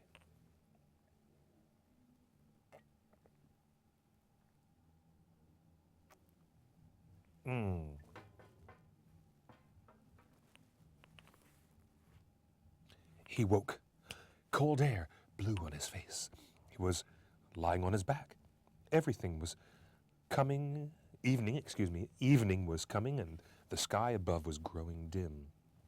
He turned and found that the dream was little worse than the waking. His wrists, legs, and ankles were tied with cords. Beside him, Merry lay, white-faced, with a dirty rag bound across his brows.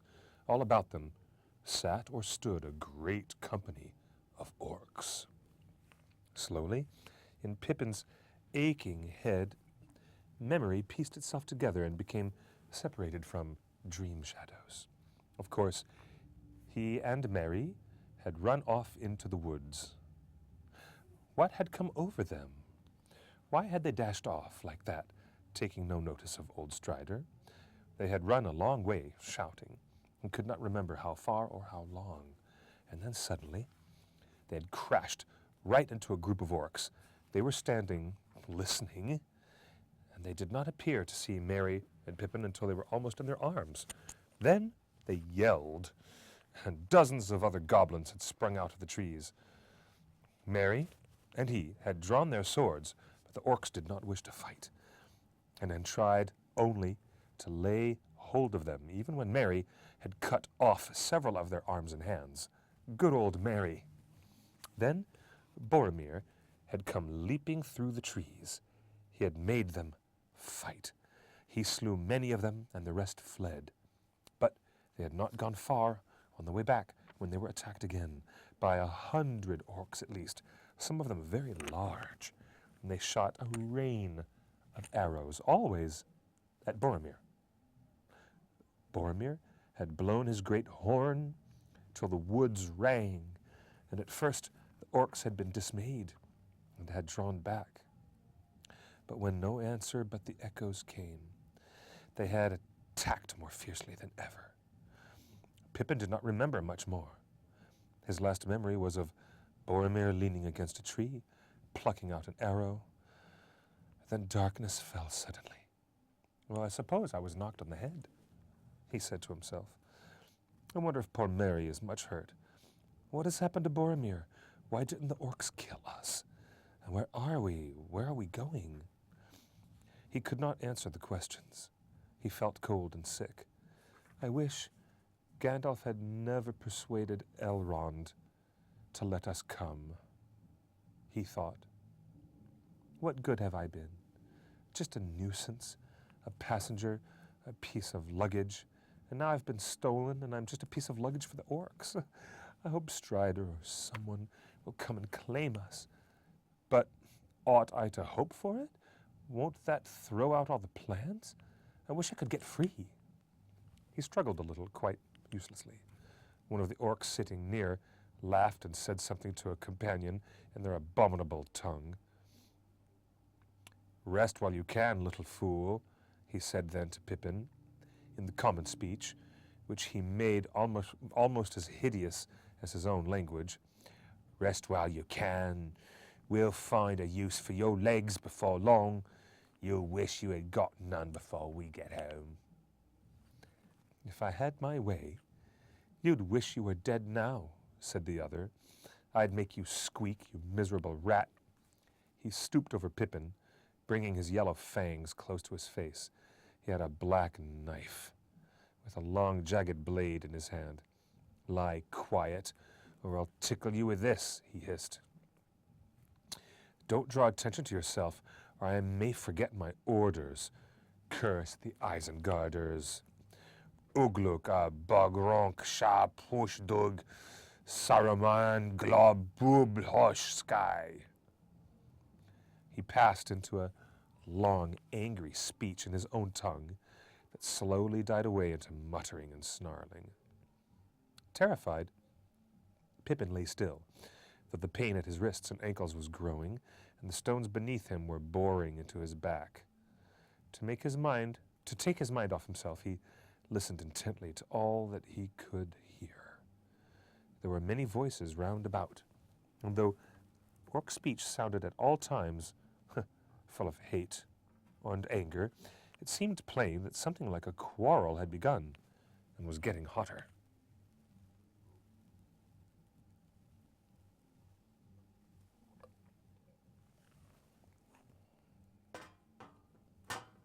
To Pippin's surprise, he found that much of the talk was intelligible. Many of the orcs were using ordinary language. Apparently, the members of 2 or 3 quite different tribes were present, and they could not understand one another's orc speech. There was an angry debate concerning what they were to do now, which way they were to take, and what should be done with the prisoners. "There's no time to kill them properly," said one. "No time for play on this trip." "That can't be helped," said another. "But why not kill them quick? Kill them now. They're a cursed nuisance, and we're in a hurry. Evening's coming on, and we ought to get a move on." "Orders," said a third voice in a deep growl. "Kill all, but not the halflings. They are to be brought back alive as quickly as possible. That's my orders." "What are they wanted for?" asked several voices. "Why alive? Do they give good sport?"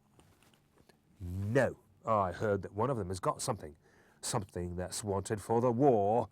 Some elvish plot or other. Anyway, they'll both be questioned." "Is that all you know? Why don't we search them and find out? We might find something that we could use ourselves." "That is a very interesting remark," sneered a voice, softer than the others but more evil. "I may have to report that. The prisoners are not to be searched or plundered. Those are my orders." "And mine too," said the deep voice. "Alive and as captured. No spoiling. That's my orders." "Not our orders," said one of the earlier voices. "We've come all the way from the mines to kill and avenge our folk. I wish to kill and then go back north." "Then you can wish again," said the growling voice. "I am Ugluk. I command. I return to Isengard by the shortest road." "Is Saruman the master, or the evil Great Eye?" said the evil voice. "We should go back at once to Lugburs." If we could cross the great river, we might, said another voice. But there are not enough of us to venture down to the bridges. I came across, said the evil voice. A winged Nazgul awaits us northward on the east bank. Maybe, then you'll fly off with our prisoners and get all the pay and praise in Lugburs, and leave us to foot it as best as we can through the horse country. No, we must stick together. These lands are dangerous, full of foul rebels and brigands. Aye, we must stick together, growled Ugluk. I don't trust you, little swine. You've no guts outside your own sties. Before us, you'd have all run away. We are the fighting Uruk-hai. We slew the great warrior. We took the prisoners. We are the servants of Saruman, the wise, the white hand, the hand that gives us man's flesh to eat. We came out of Isengard and led you here, and we shall lead you back the way we choose. I am Ugluk. I have spoken. You have spoken more than enough, Ugluk, sneered the evil voice. I wonder how they would like it in Lugburs. They might think that Ugluk's orders needed relieving of a swollen head. They might ask where his strange ideas came from. Did they come from Saruman, perhaps? Who does he think he is setting up on his own with his filthy white badges? They might agree with me, with Grishnach, their trusted messenger. And I, Grishnach, say this. Saruman is a fool, and a dirty, treacherous fool. But the great eye is on him. Swine, is it? How do you folk like being called swine by the muckrakers of a dirty little wizard? It's orc flesh they eat, I'll warrant. Many loud yells in orc speech answered him, and the ringing clash of weapons being drawn. Cautiously, Pippin rolled over, hoping to see what would happen. His guards had gone to join in the fray. In the twilight, he saw a large black orc, probably Ugluk, standing facing Grishnach, a short, crook-legged creature, very broad and with long arms that hung almost to the ground. Round them were many smaller goblins. Pippin supposed that these were the ones from the north. They had drawn their knives and swords, but hesitated to attack Ugluk. Ugluk shouted, and a number of other orcs of nearly his own size ran up. Then suddenly, without warning, Ugluk sprang forwards, and with two swift strokes swept the heads off two of his opponents. Grishnach stepped aside and vanished into the shadows. The others gave way, and one stepped backwards and fell over Mary's prostrate form with the curse. Yet that probably saved his life, for Ugluk's followers leapt over him and cut down another with their broad-bladed swords. It was the yellow-fanged guard. His body fell right on top of Pippin, still clutching its long, saw-edged knife. "Put up your weapons," shouted Ugluk, "and let's have no more nonsense. We go straight west from here and down the stair. From there straight to the downs, and there along the river to the forest. And we march day and night. That clear?" Now, thought Pippin, if only it takes that ugly little fellow a little while to get his troop under control, I've got a chance. A gleam of hope had come to him. The edge of the black knife had snicked his arm and then slid down to his wrist. He felt the blood trickling onto his hand, but he also felt the cold touch of steel against his skin. The orcs were getting ready to march again, but some of the northerners were unwilling, and the Isengarders slew two more before the rest cowed. There was much cursing and confusion. For the moment, Pippin was unwatched. His legs were securely bound, but his arms were only tied about the wrists, and his hands were in front of him. He could move them both together, though the bonds were cruelly tight. He pushed the dead orc to one side, then, hardly daring to breathe, he drew the knot of the wrist cord up and down against the blade of the knife. It was sharp, and the dead hand held it fast. The sword was cut. Quickly, Pippin took it in his fingers and knotted it again into a loose bracelet of 2 loops and slipped it over his hands. Then he lay very still. "Pick up those prisoners," shouted Ugluk. "Don't play any tricks with them. If they are not alive when we get back, someone else will die too." An orc seized Pippin like a sack, put its head between his tied hands, grabbed his arms, and dragged them down until Pippin's face was crushed against its neck. Then it jolted off with him. Another treated Merry in the same way. The orc's claw-like hand gripped Pippin's arms like iron. The nails bit into him. He shut his eyes and slipped back into evil dreams. Suddenly, he was thrown onto the stony floor again. It was nearly night, but the slim moon was already falling westward. They were on the edge of a cliff that seemed to look out over a sea of pale mist. There was a sound of water falling nearby. "The scouts have come back at last," said an orc close at hand. "Well, what did you discover?" growled the voice of Ugluk. "Only a single horseman, and he made off westwards. All's clear now." "Now, I dare say. But how long? You fools! You should have shot him. He'll raise the alarm. The cursed horse breeders will hear us by morning. Now we'll have to leg it double quick." A shadow bent over Pippin. It was Ugluk. "Sit up," said the orc. "My lads are tired of lugging you about. But we have got to climb down, and you must use your legs. Be helpful now. No crying out, no trying to escape. We have ways of paying for tricks that you won't like, though they won't spoil your usefulness to the master." He cut the thongs around Pippin's legs and ankles, picked him up by his hair, and stood him up on his feet. Pippin fell down, and Ugluk dragged him up by his hair again. Several orcs laughed. Ugluk thrust a flask between his teeth and poured some burning liquid down his throat. He felt a hot, fierce glow flow through him. The pain in his legs and ankles vanished.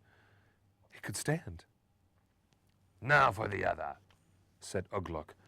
Pippin saw him go to Merry, who was lying close by, and kick him. Merry groaned.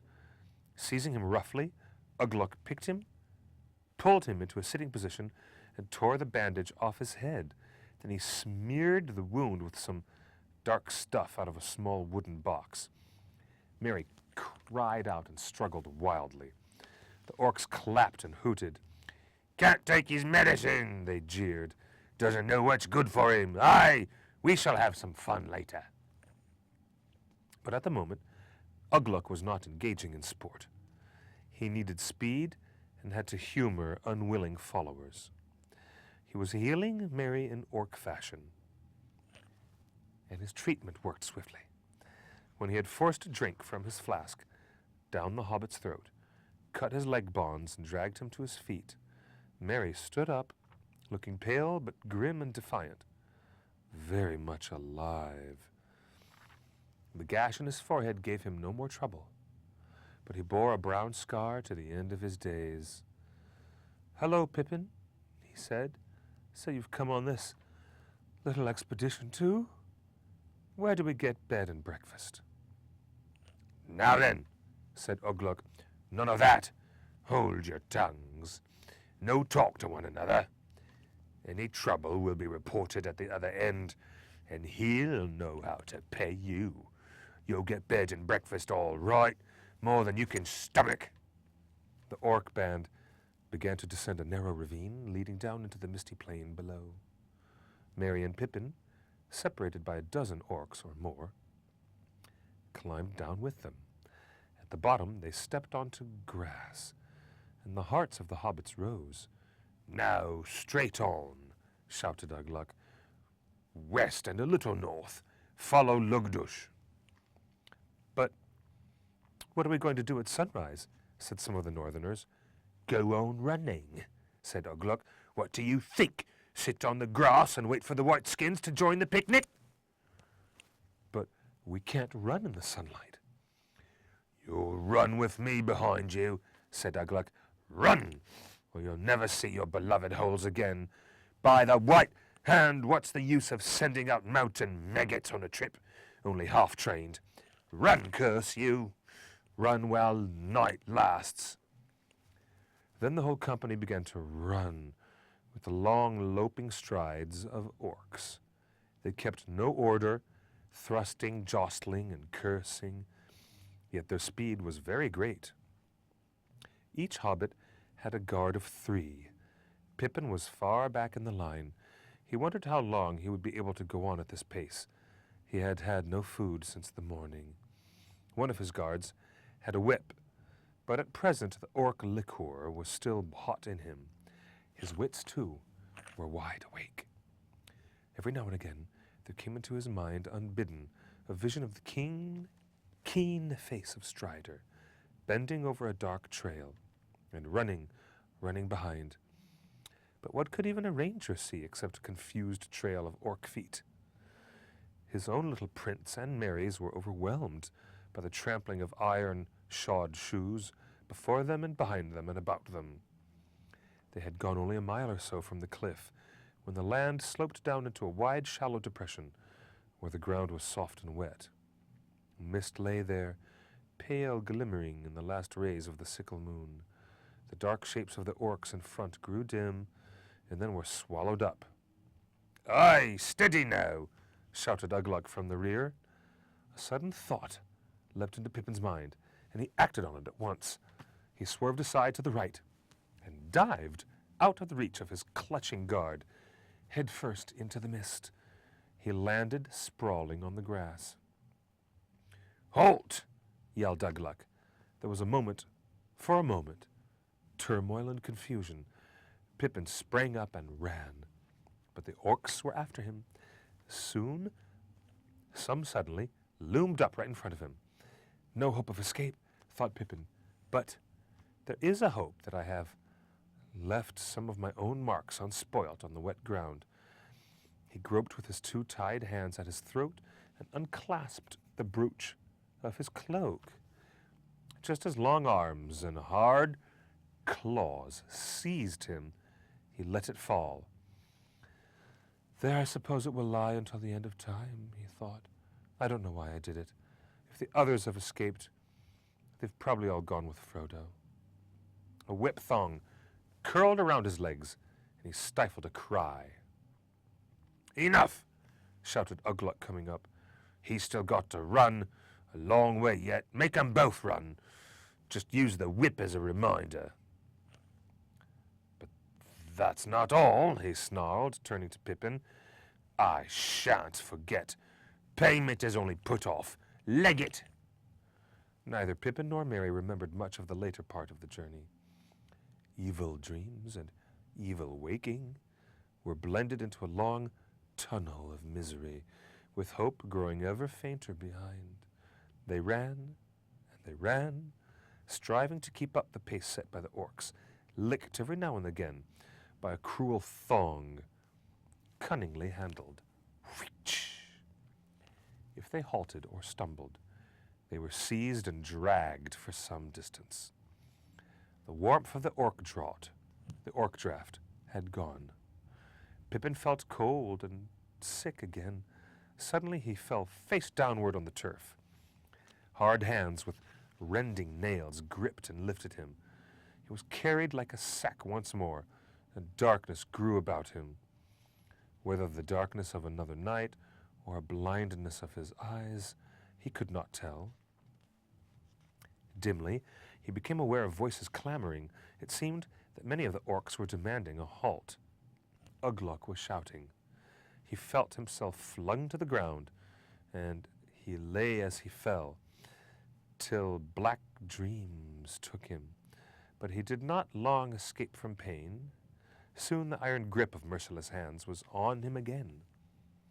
For a long time, he was tossed and shaken, and then slowly the darkness gave way, and he came back to the waking world and found that it was morning. Orders were shouted, and he was thrown roughly on the grass. There he lay for a while, fighting with despair. His head swam, but from the heat in his body, he guessed that he had been given another draught. An orc stooped over him and flung him some bread and a strip of raw, dried flesh. He ate the stale gray bread hungrily, but not the meat. He was famished, but not yet so famished as to eat flesh flung at him by an orc, the flesh of, he dared not guess, what creature. He sat up and looked about. Mary was not far away. They were by the banks of a swift and narrow river. Ahead, mountains loomed. A tall peak was catching the first rays of the sun. A dark smudge of forest lay on the lower slopes before them. There was much shouting and debating among the orcs. A quarrel seemed on the point of breaking out again between the northerners and the Isengarders. Some were pointing back away south, and some were pointing eastward.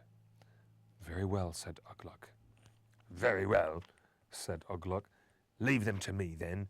No killing, as I've told you before, but if you want to throw away what we've come all the way to get, throw it away. I'll look after it. Let the fighting Uruk-hai do the work as usual. If you're afraid of the Whiteskins, run! Run! There's the forest!" he shouted, pointing ahead. "Get to it, it's your best hope. Off you go. And quick, before I knock a few more heads off to put some sense into the others." There was some cursing and scuffling, and then most of the northerners broke away and dashed off, over 100 of them, running wildly along the river towards the mountains. The hobbits were left with the Isengarders, a grim, dark band, 80 at least of large, swart, slant-eyed orcs with great bows and short, broad-bladed swords. A few of the larger and bolder northerners remained with them. "Now we'll deal with Grishnach," said Ugluk, but some even of his own followers were looking uneasily southwards. "I know," growled Ugluk. "The cursed horse boys have got wind of us, but that's all your fault, Snagger. You and the other scouts ought to have your ears cut off, but we're the fighters. We'll feast on horseflesh yet, or something better." At that moment, Pippin saw why. Pippin saw why some of the troop had been pointing eastward. From that direction there now came hoarse cries. And there was Grishnach again, and at his back a couple of score of others like him, long-armed, crook-legged orcs. They had a red eye painted on their shields. Ugluk stepped forward to meet them.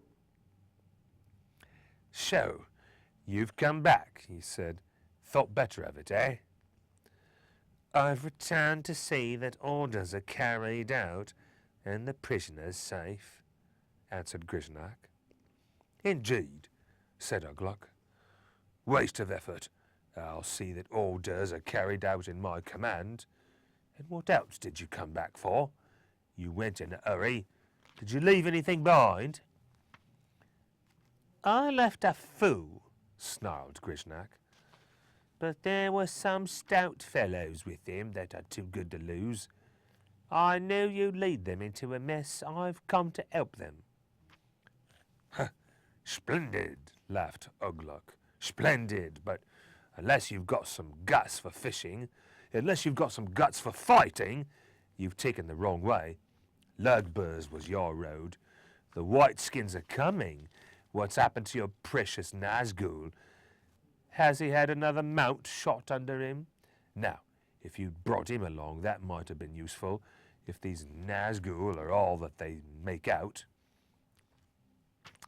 Nazgul, Nazgul, said Grishnak, shivering and licking his lips, as if the word had a foul taste that he savoured painfully. You speak of what is deep beyond the reach of your muddy dreams, Ugluk, he said. Nazgul? Ah, all that they make out. One day you'll wish that you had not said that. Ape, he snarled fiercely. You ought to know that they're the apple of the great eye, but the winged Nazgul, not yet. Not yet. He won't let them show themselves across the great river, yet not too soon. They're for the war and other purposes. You seem to know a lot, said Ugluk. More than is good for you, I guess. Perhaps those in Lugburs might wonder how and why. But in the meantime, the Uruk-hai of Isengard can do the dirty work as usual. Don't stand slavering there. Get your rabble together. The other swine are legging it to the forest. You'd better follow. Ah, you wouldn't get back to the great river alive. Right off the mark. Now, I'll be on your heels. The Isengarders seized Merry and Pippin again and slung them on their backs. Then the troop started off. Hour after hour they ran, pausing now and again only to sling the hobbits to fresh carriers, either because they were quicker and hardier, or because of some plan of Grishnach's. The Isengarders gradually passed through the orcs of Mordor, and Grishnach's folk closed in behind. Soon they were gaining also on the northerners ahead. The forest began to draw nearer. Pippin was bruised and torn. His aching head was grated by the filthy jowl and hairy ear of the hork that held him. Immediately in front were bowed backs, and tough, thick legs were going up and down, unresting, as if they were made of wire and horn, beating out the nightmare seconds of an endless time. In the afternoon, Ugluk's troop overtook the northerners. They were flagging in the rays of the bright sun. Winter sun, shining in a pale, cool sky, though it was. Their heads were down, and their tongues lolling out. Maggots, cheered the Isengarders. You're cooked. The white skins will catch you and eat you. They're coming. A cry from Grishnach showed that this was not mere jest. Horsemen, riding very swiftly, had indeed been sighted, still far behind, but gaining on the orcs, gaining on them like a tide over the flats, on folk straying in a quicksand. Gaining on them like a tide over the flats, on folk straying in the quicksand. The Isengarders began to run with a redoubled pace that astonished Pippin. A terrific spurt, it seemed, for the end of a race. Then he saw that the sun was sinking, falling behind the misty mountains. Shadows reached over the land. The soldiers of Mordor lifted their heads and also began to put on speed. The horses were dark and close. Already they had passed a few outlying trees. The land was beginning to slope upwards ever more steeply. But the orcs did not halt. Both Ugluk and Grishnach shouted, spurring them on to a last effort. They will make it yet. They will escape, thought Pippin, and then he managed to twist his neck so as to glance back with one eye over his shoulder. He saw that riders away eastward were already level with the orcs, galloping over the plain. The sunset gilded their spears and helmets and glinted in their pale, flowing hair. They were hemming the orcs in, preventing them from scattering and driving them along the line of the river. He wondered very much what kind of folk they were. He wished now that he had learned more in Rivendell and looked more at maps and things, but in those days the plans of the journey seemed to be in more competent hands, and he never reckoned with being cut off from Gandalf, or from Strider, or even from Frodo. All that he could remember about Rohan was that Gandalf's horse, Shadowfax, had come from that land. That sounded helpful as far as it went. But how will they know that we are not orcs, he thought. I don't suppose they've ever heard of hobbits down here. I suppose I ought to be glad that the beastly orcs look like being destroyed, but I would rather be saved myself. The chances were that he and Merry would be killed together with their captors before ever the men of Rohan were aware of them. A few of the riders appeared to be bowmen, skilled at shooting from a running horse. Riding swiftly into range, they shot arrows at the orcs that straggled behind, and several of them fell. Then the riders wheeled away out of the range of the answering bows of their enemies, who shot wildly and not daring to halt. This happened many times, and on one occasion arrows fell among the Isengarders. One of them, just in front of Pippin, stumbled and did not get up again. Night came down without the riders closing in for battle. Many orcs had fallen, but fully 200 remained. In the early darkness, the orcs came to a hillock. The eaves of the forest were very near, probably no more than 3 furlongs away, but they could go no further. The horsemen had encircled them. A small band disobeyed Ugluk's command and ran towards the forest. Only 3 returned. "Well, here we are," sneered Grishnak. "Fine leadership. I hope the great Ugluk will lead us out again." "Put those halflings down," ordered Ugluk, taking no notice of Grishnak. "You, Logdosh, get 2 others and stand guard over them. They are not to be killed, unless the filthy whiteskins break through. Understand? As long as I'm alive, I want 'em. But they're not to cry out, and they're not to be rescued. Bind their legs." The last part of the order was carried out mercilessly.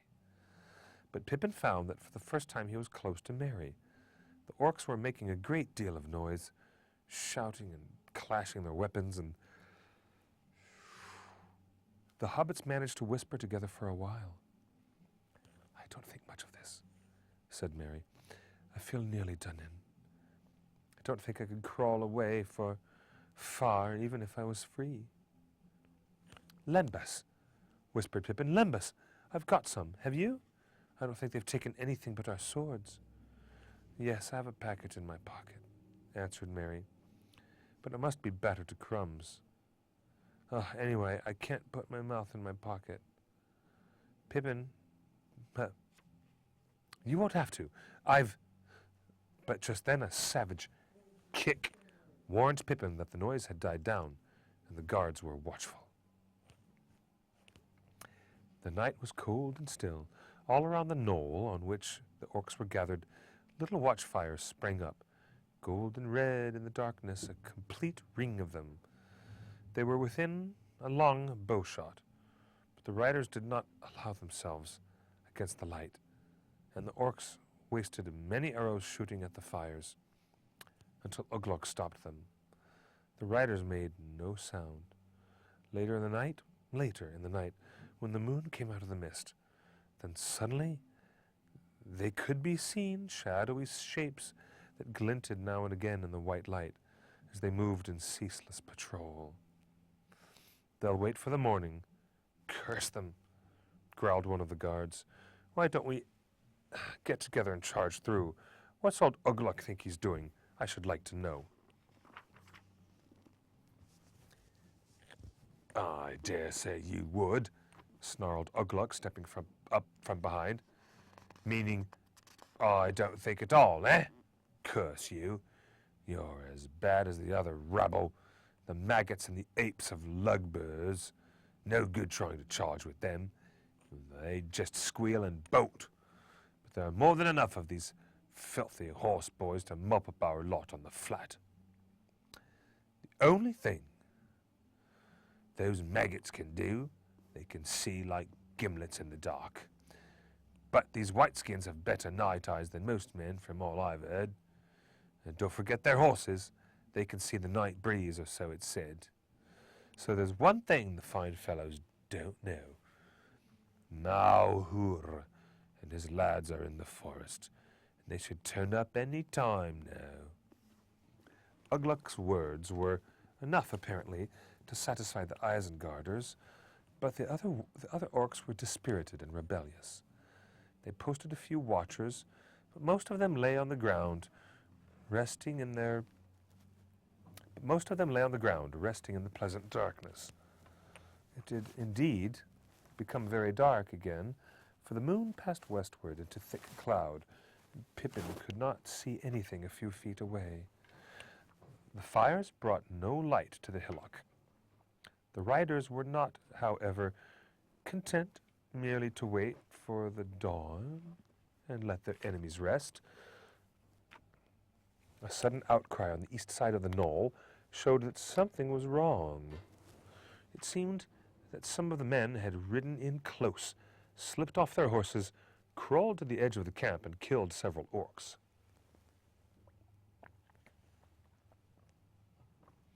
And then had faded away again. Ugluk dashed off to stop a stampede. Pippin and Merry sat up. Their guards, Isengarders, had gone with Ugluk.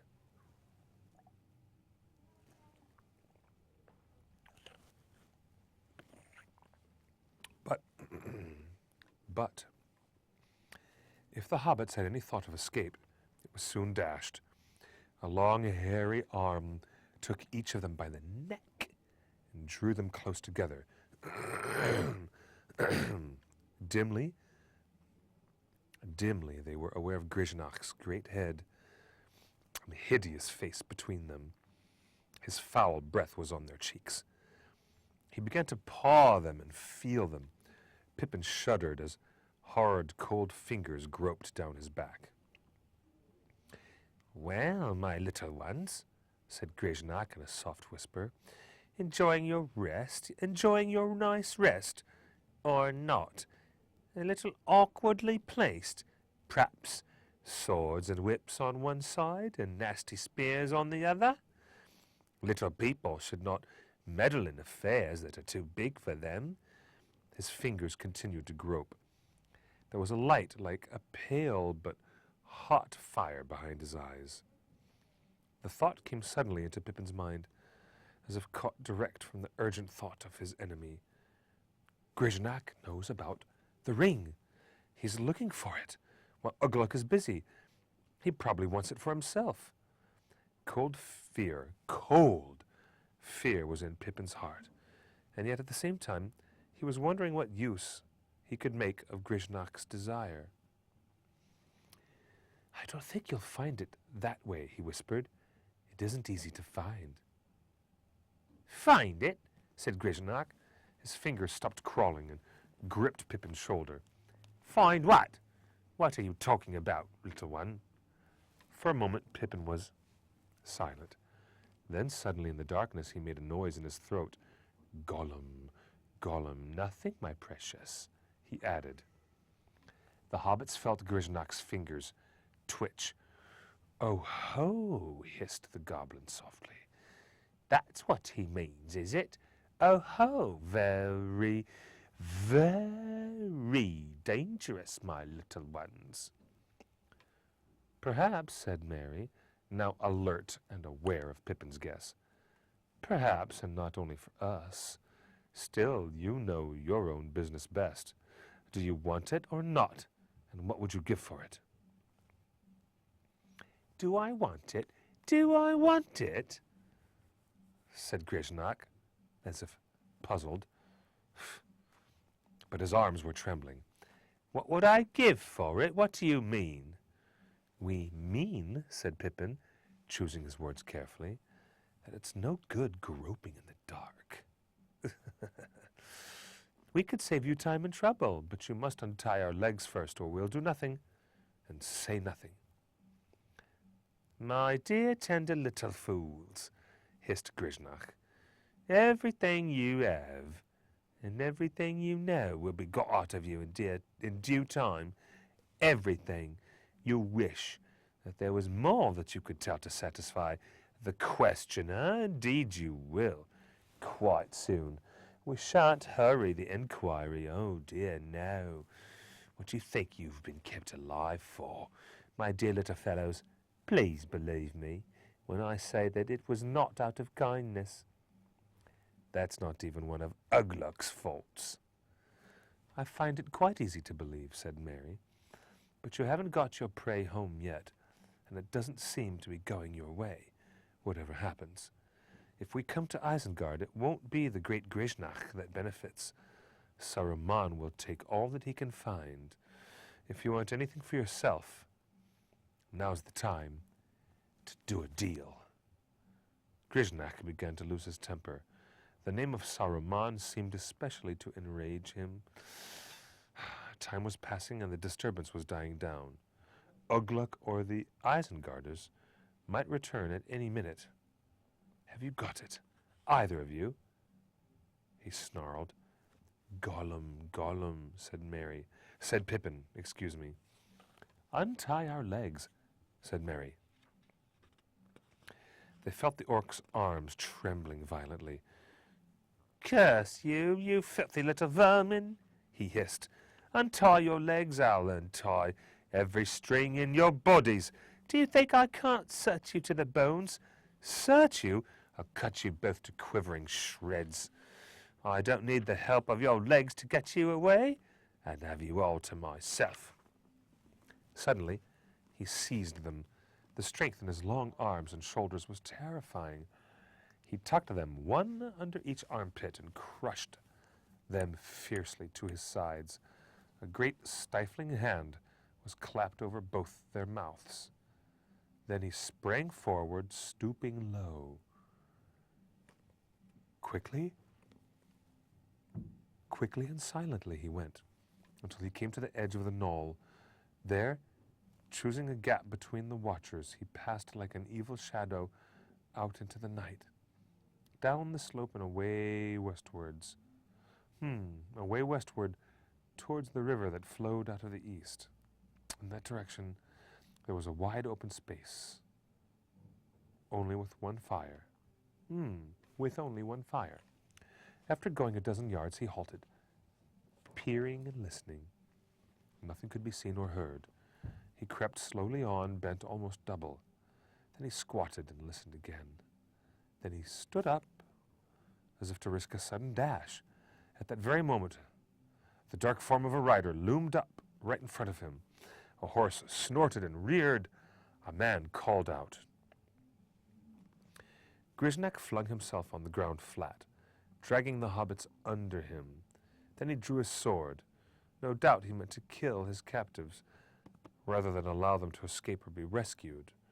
Oh my. But it was his undoing. The sword rang faintly, and glinted a little in the night, glinted a little in the light of the fire away to his left. An arrow came whistling out of the gloom. It was aimed with skill or guided by fate, and it pierced his right hand. He dropped his sword, he dropped his sword and shrieked. There was a quick beat of hoofs, and even as Grishnach leapt up and ran, he was ridden down, and a spear passed through him. He gave a hideous, shivering cry, and lay still. The hobbits remained flat on the ground, as Grishnach had left them. Another horseman came riding swiftly to his comrade's aid. Rather because of some special keenness of sight, or because of some other sense, the horse lifted and sprang lightly over them, but its rider did not see them, lying covered in their elvish cloaks, not crushed, for the moment, and too afraid to move. Too crushed for the moment, and too afraid to move. At last Mary stirred and whispered softly, "So far so good, but how are we to avoid being spitted?" The answer came almost immediately. The cries of Grishnach had roused the orcs. From the yells and screeches that came from the knoll, the hobbits guessed that their disappearance had been discovered. And Ugluk was possibly knocking off a few more heads. Then suddenly, the answering cries of orc voices came from the right, outside the circle of watchfires, from the direction of the forest and the mountains. There was the sound of galloping horses. The riders were drawing in their ring close around the knoll, risking the orc arrows so as to prevent any sortie, while a company rode off to deal with the newcomers. Suddenly, Merry and Pippin realized that without moving, they were now outside the circle. There was nothing between them and escape. Now, said Merry, if only we had our legs and hands free, we might get away. But I can't touch the knots, and I can't bite them. No need to try, said Pippin. I was going to tell you, I've managed to get free my hands. These loops are only left for show. Yeah, you'd better have a bit of limbus first. He slipped the cords off of his wrists and fished out a packet. The cakes were broken, but good still in their leaf wrappings. The hobbits each ate 2 or 3 pieces. The taste brought back to them the memory of fair faces and laughter, and wholesome food in quiet days now far away. For a while they ate thoughtfully, sitting in the dark, heedless of the cries and the sounds of battle nearby. Pippin was the first to come back to the present. We must be off, he said. Half a moment.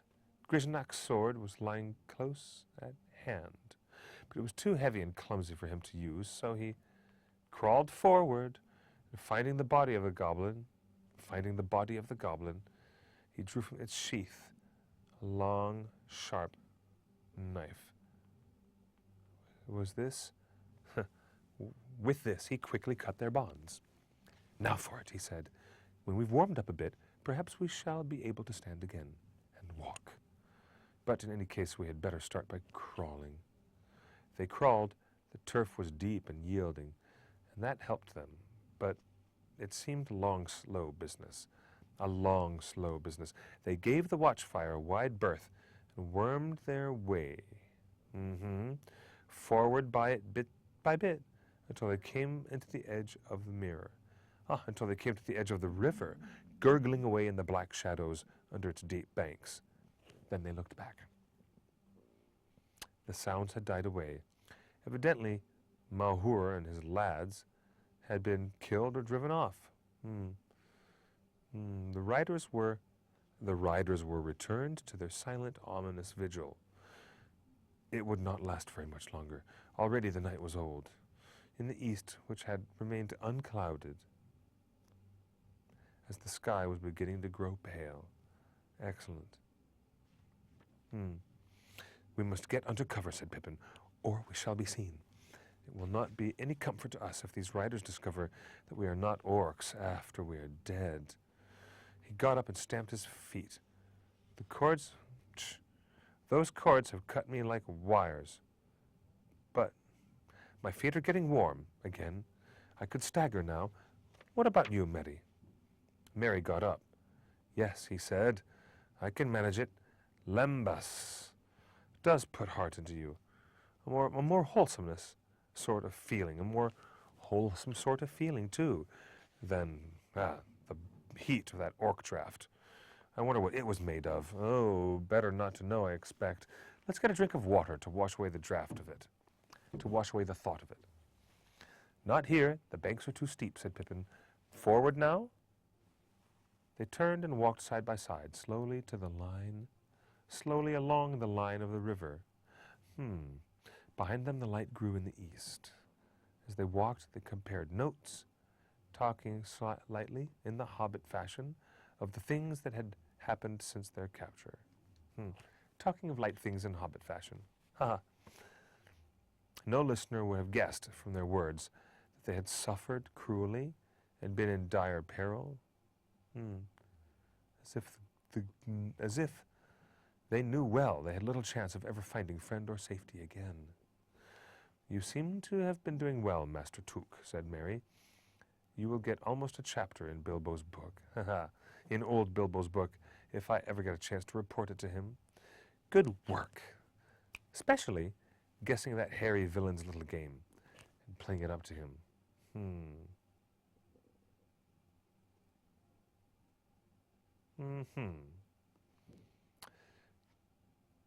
You will almost get a chapter in old Bilbo's book if I ever get a chance to report it to him. Good work, especially guessing that hairy villain's little game and playing up to him. But I wonder if anyone will ever pick up your trail and find that brooch. I should hate to lose mine, but I'm afraid yours is gone for good. I shall have to brush up my toes if I'm to get level with you. Indeed, Cousin Brandybuck is going in front row. Indeed, Cousin Brandybuck is going in front now. This is where he comes in. I don't suppose you have much notion where we are, but I spent my time at Rivendell rather better. We are walking west along the Entwash. The butt end of the Misty Mountains is in front, and Fangorn Forest. Even as he spoke, the dark edge of the forest loomed up straight before them. Night seemed to have taken refuge under its great trees, creeping away from the coming dawn. "Lead on, Master Brandybuck," said Pippin, "or lead back. We have been warned against Fangorn, but one so knowing will not have forgotten that." "I have not," answered Merry, "but the forest seems better to me, all the same, than turning back into the middle of a battle." He led the way in under the huge branches of the trees. Old beyond guessing they seemed. Great trailing beards of lichen hung from them, blowing and swaying in the trees. Out of the shadows the hobbits peeped, gazing back down the slope. Little furtive figures that in the dim light looked like elf children in the deeps of time, peering out of the wild wood in wonder at the first dawn. Far over the great river and the brown lands, leagues upon grey leagues away, the dawn came, red as flame. Loud rang the hunting horns to greet it. The riders of Rohan sprang suddenly to life. Horn answered horn again. Merry and Pippin heard, clear in the cold air, the neighing of war horses and the sudden singing of many men. The sun's limb was lifted, an arc of fire, and above the margin of the world. Then with a great cry the riders charged from the east. The red light gleamed on mail and spear. The orcs yelled and shot all the arrows that remained to them. The hobbits saw several horsemen fall. Oh, but their line held up the hill. Their line held on up the hill and over it, and wheeled round and charged again.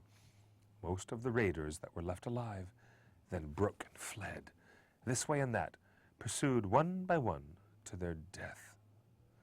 But one band, holding together in a black wedge, drove forward resolutely in the direction of the forest.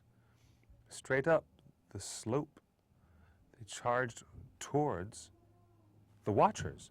Now they were drawing near, and it seemed certain that they would escape. They had already hewn down 3 riders that barred their way. "Now, we have watched too long," said Merry. "There's Ugluk. I don't want to see him again." The hobbits turned and fled deep into the shadows of the wood. So it was that they did not see the last stand when Ugluk was overtaken and brought to bay at the very edge of Fangorn. There he was slain at last by Eomer, the 3rd Marshal of the Mark, who dismounted and fought him sword to sword. And over the wide fields, the keen-eyed riders hunted down the few orcs that had escaped and still had the strength to fly. Then, when they had laid their fallen comrades in a mound and had sung their praises, so ended the raid. The riders made a great fire and scattered the ashes of their enemies. So ended the raid, and no news of it came ever back either to Mordor or to Isengard. But the smoke of the burning rose high to heaven and was seen by many watchful eyes. And now we will take another brief intermission, and we will return with Chapter 4, Treebeard.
Well, hello, ladies and gentlemen. Welcome back to my fireside hearth here at Bag End, which is this wonderful, wonderful place to be sitting and reading a fire. Let me try to say that again. Sitting and reading by the fire. Yes, it's a wonderful place to sit and read hidden messages in the flames themselves. No, I'm talking about reading from this book. Forgive me, my brain is a little bit addled. A constant licorice tea and ginger honey syrup from Chinatown. Trying to make sure I can still talk by the time the end of this is over. We had better continue. This will be Chapter 4 from The Two Towers. Chapter 4, Treebeard. Meanwhile, the hobbits went with as much speed as the dark and tangled forest allowed, following the line of the running stream, westward and up towards the slopes of the mountains, deeper and deeper into Fangorn. Slowly, their fear of the orcs died away, and their pace slackened. A queer, stifling feeling came over them, as if the air were too thin or too scanty for breathing. At last Merry halted. "Oh, we can't go on like this," he panted. "I want some air." "Let's have a drink at any rate," said Pippin. "I'm parched." He clambered onto a great tree root that wound down into the stream, and stooping down, drew up some water with his cupped hands. It was clear and cold, and he took many draughts. Merry followed him. The water refreshed them and seemed to cheer their hearts. For a while they sat together on the banks of the stream, dabbling their sore feet and legs, and peering round at the trees that stood silently about them, rank upon rank, until they faded away into gray twilight in every direction. "I suppose you haven't lost us already," said Pippin, leaning back against a great tree trunk. "We can at least follow the course of this stream, the Entwash or whatever you call it, and get out again the way we came." "We could, if our legs would do it," said Merry, "and if we could breathe properly." "Yes, it is all very dim and stuffy in here," said Pippin. "It reminds me somehow of the old room in the great place of the Tooks, away back in the Smiles at Tuckborough, a huge place where the furniture has never been moved or changed for generations. They say the old Took lived in it year after year, while he and the room got older and shabbier together, and it has never been changed since he died a century ago. And old Gerontius was my great-great-grandfather. That puts it back a bit. But there's nothing to the old feeling of this wood. Look at all those weeping, trailing beards and whiskers of lichen. And most of the trees seem to be half covered with ragged, dry leaves that have never fallen. Untidy. I can't imagine what spring would look like here if it ever comes. Still less a spring cleaning. But the sun, at any rate, must peep in sometimes." There's a big problem. Just 1 second. Everything went off. Oh, Just 1 second. perhaps we shall continue in just a moment. There's some kind of technical jiggery-pokery. We may have to restart this chapter. Right. That's right.